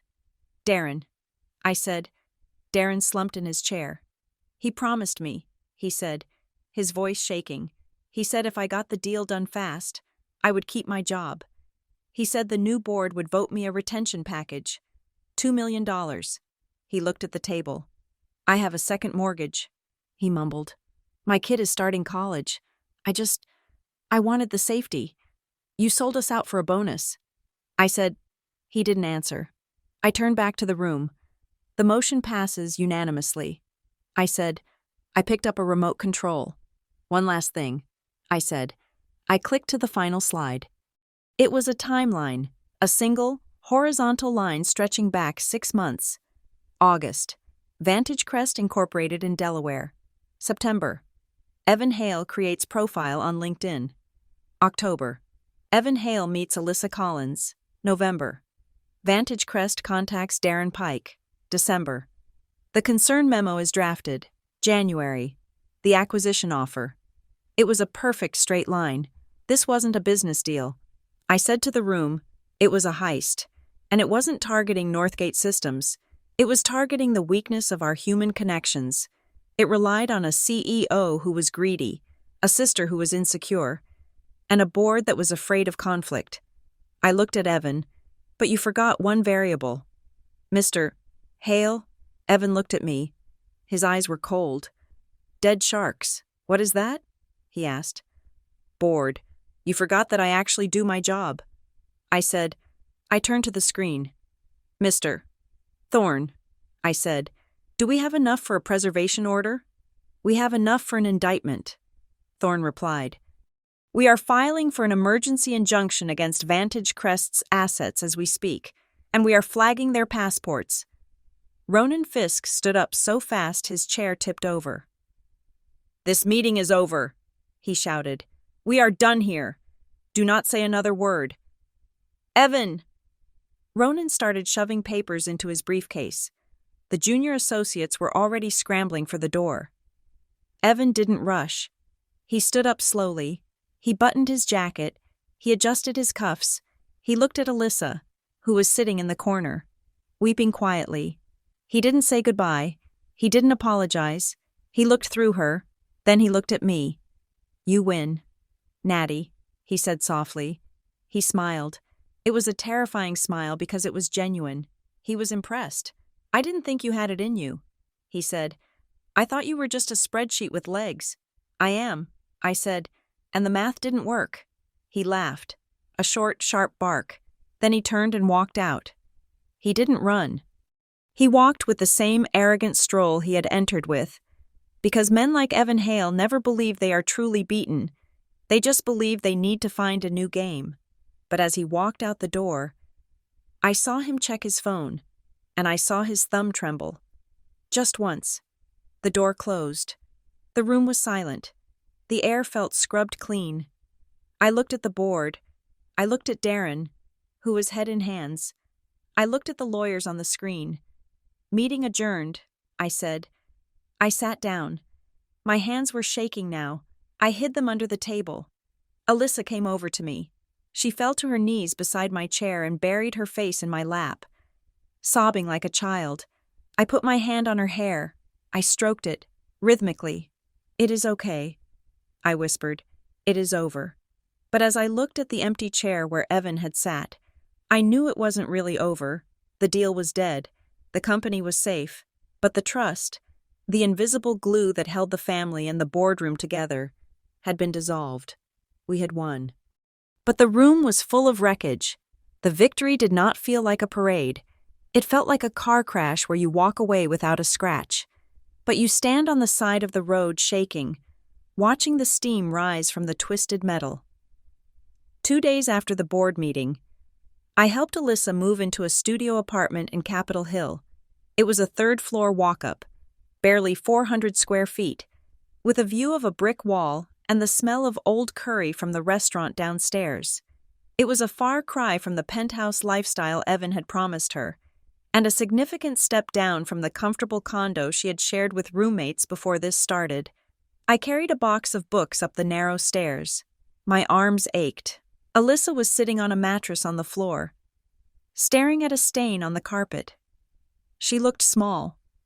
The engagement ring was gone. Returned to the evidence locker at the law firm as part of the fraud investigation. Her finger still had a pale band of skin where it had been. "I am sorry," she said. It was the 100th time she had said it.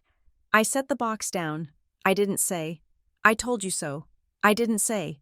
How could you be so stupid?" I just handed her a bottle of water. "We need to get the utilities turned on," I said, "and we need to buy shower curtains." "I thought I was escaping," Alyssa whispered. "I didn't just want the money. Natalie, I wanted to be someone who didn't need you. I wanted to be the one who saved the family for once." I sat down next to her on the bare mattress. "You don't need to save the family, Alyssa. You just need to pay your rent." She laughed. A brittle, dry sound. "That I can do. I got a second shift at the coffee shop, and I'm keeping the yoga studio hours." "Good," I said. I didn't offer to pay her rent. I didn't offer to wipe away the debt. That would have been the easy fix. The big sister fix that kept her a child forever. Instead, I had spent 5 hours on the phone with the loan company, using my title and my lawyer to negotiate a payment plan that wouldn't drown her. But one she still had to pay herself. It was the hardest thing I had ever done, watching her struggle and letting her do it, at Northgate. The cleanup was clinical. Havenport and Rowe took over the conference room on the 4th floor. They were like a cleaning crew for white-collar crime. They sent preservation notices to every bank, email provider, and telecom company that Vantage Crest had touched. They filed reports with the SEC and the FBI. There was no dramatic arrest. Police didn't storm the building. That only happens in movies. In the real world, corporate justice is slow, quiet, and devastating. Darren Pike was placed on administrative leave pending the internal investigation. On Thursday, I watched him pack his office. He didn't look at me. He put his framed photos of his sailboat and his kids into a cardboard box. He left his building pass on the desk. He walked out of the elevator and into the rain. A man who had traded a 20-year career for a promise that turned into smoke. He wasn't evil. He was just weak. And in my world, weakness was more dangerous than malice because it opened the door for the wolves. But the wolves were not gone. A week later, Miles Benton came into my office. He closed the door and locked it. "We found something." He said, "Did we find the money?" I asked.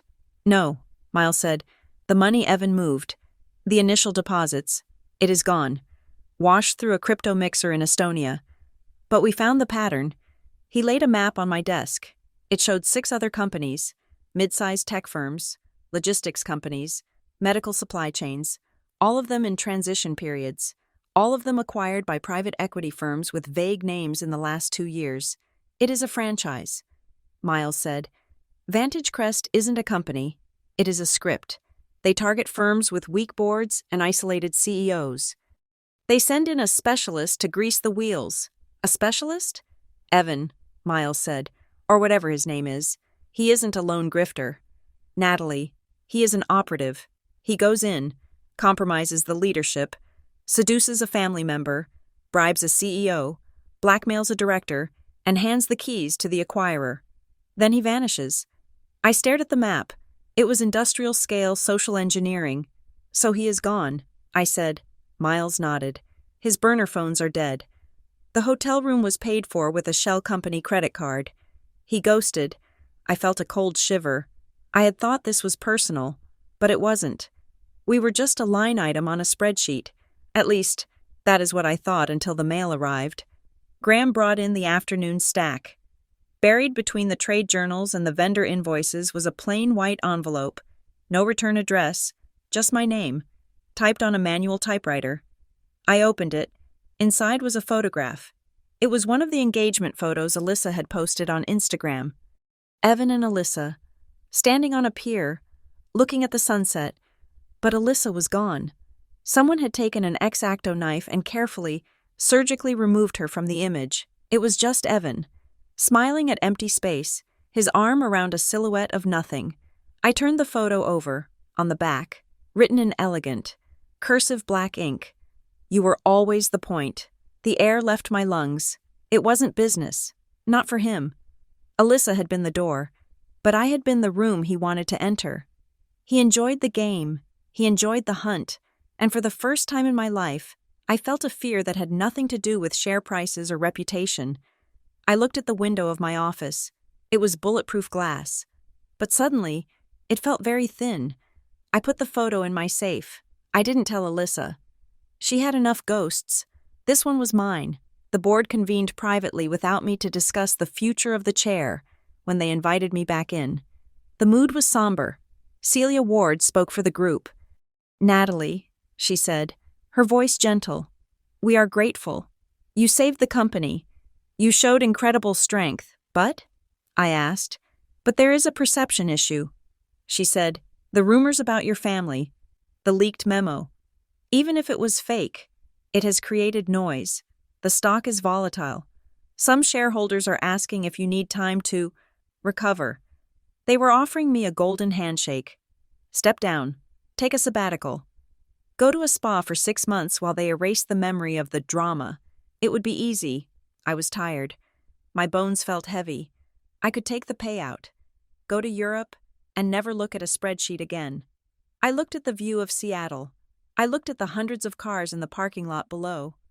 Those were employees, engineers, janitors, receptionists, people with mortgages, people who didn't have golden parachutes. If I left, the board would revert to its natural state, passive, risk-averse, and easily manipulated. The next Evan Hale wouldn't even have to date a sister. He would just have to knock on the door. I turned back to the table. No, I said. Celia blinked. Excuse me? I am not stepping down, I said, and I am not taking a leave. I did not cause this chaos. I survived it, and in doing so, I inoculated this company against it. I placed my hands on the table. You want stability? I asked. I am stability. I am the one person in this room who proved they cannot be bought, bullied, or seduced. If you want to fire me, you can call a shareholder vote, but I will not resign. They looked at me. They saw the bruises under my eyes, but they also saw the steel in my spine. Celia smiled. It was a genuine smile this time. Good, she said. We were hoping you would say that. Weeks passed. The rain kept falling, because it was Seattle, but the storm inside Northgate began to clear. Alyssa was rebuilding. It was slow. She was going to counseling twice a week. We met for dinner on Sundays, not at expensive restaurants, but at her apartment, where we ate takeout on the floor and talked about real things. I paid off the loan. She told me one night, showing me a banking app on her phone, $200. It is a start. It is, I said. I am proud of you, and I meant it. She wasn't playing a role anymore.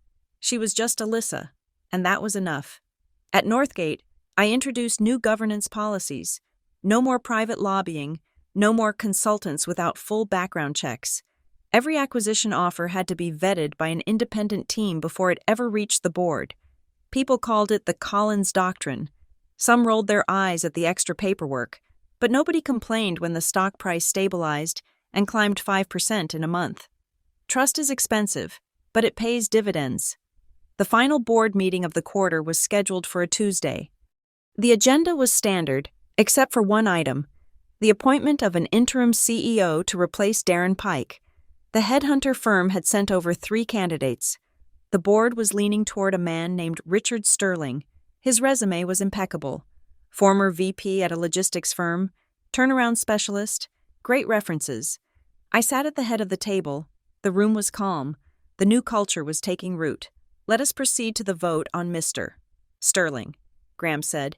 He seems like a safe pair of hands. I looked at the resume in front of me. I had read it 10 times. It was perfect. But my finger paused on the last page.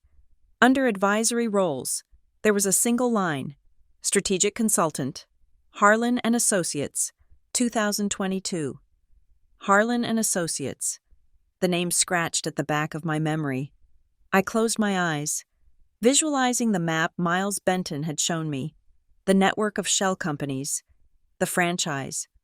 Harlan and Associates had been the registered agent for one of the other companies in the network, the one in Chicago that had been gutted last year.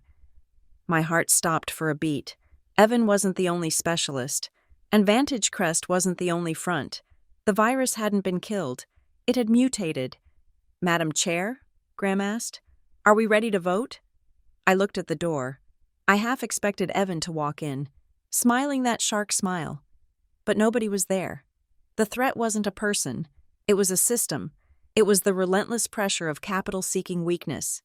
I picked up my pen. I looked at the board members. They were relaxed, happy to be back to business as usual. They wanted to believe the danger was over. I put the resume down. "No," I said. The room went quiet. "Natalie?" Celia asked. "What is wrong?" "I want to postpone the appointment." I said. "Why?" Graham asked. Frustrated. "We need leadership. We have leadership." I said. "You have me." I tapped the line on the resume. "I want a deep dive background check on Harlan and Associates." I said, "I want to know who owns them, who funds them, and who else they have advised. I want to see Mr. Sterling's tax returns for the last 5 years, and I want him interviewed by Marble Line Compliance. That is excessive." Robert grumbled. "He will walk away." "Then let him walk," I said. I looked around the table. "We do not rubber stamp anything in this room." I said, "Not anymore. If he is legitimate, he will withstand the scrutiny. If he is not, we will find out." I held Graham's gaze until he nodded. "Okay," Graham said quietly. "Enhanced vetting. I will set it up." I leaned back in my chair. I took a sip of water. My hand was steady. The envelope in my safe. You were always the point. Burned in my mind. Evan was out there. His bosses were out there. They were watching. They were waiting for me to get tired, to get lazy, to look away. I wouldn't. I checked the time. "The meeting is adjourned," I said. The board members filed out, chatting about lunch. I stayed in the room alone for a moment. I looked at the empty chair at the end of the table. I wasn't afraid. Fear is for people who don't know the rules of the game. I knew the rules now. Family gets messy when money gets big. I picked up my gavel and placed it in its velvet box. I locked the briefcase. I was ready for the next round. Thank you for listening to this story. It was a journey into the dark side of corporate ambition and family loyalty, and I hope it kept you on the edge of your seat. I would love to know where you are listening from today. Please leave a comment below with your city or country. It is always fascinating to see how far these stories travel. If you enjoyed this tale of revenge and resilience, please make sure to subscribe to Revenge Stories so you never miss an episode.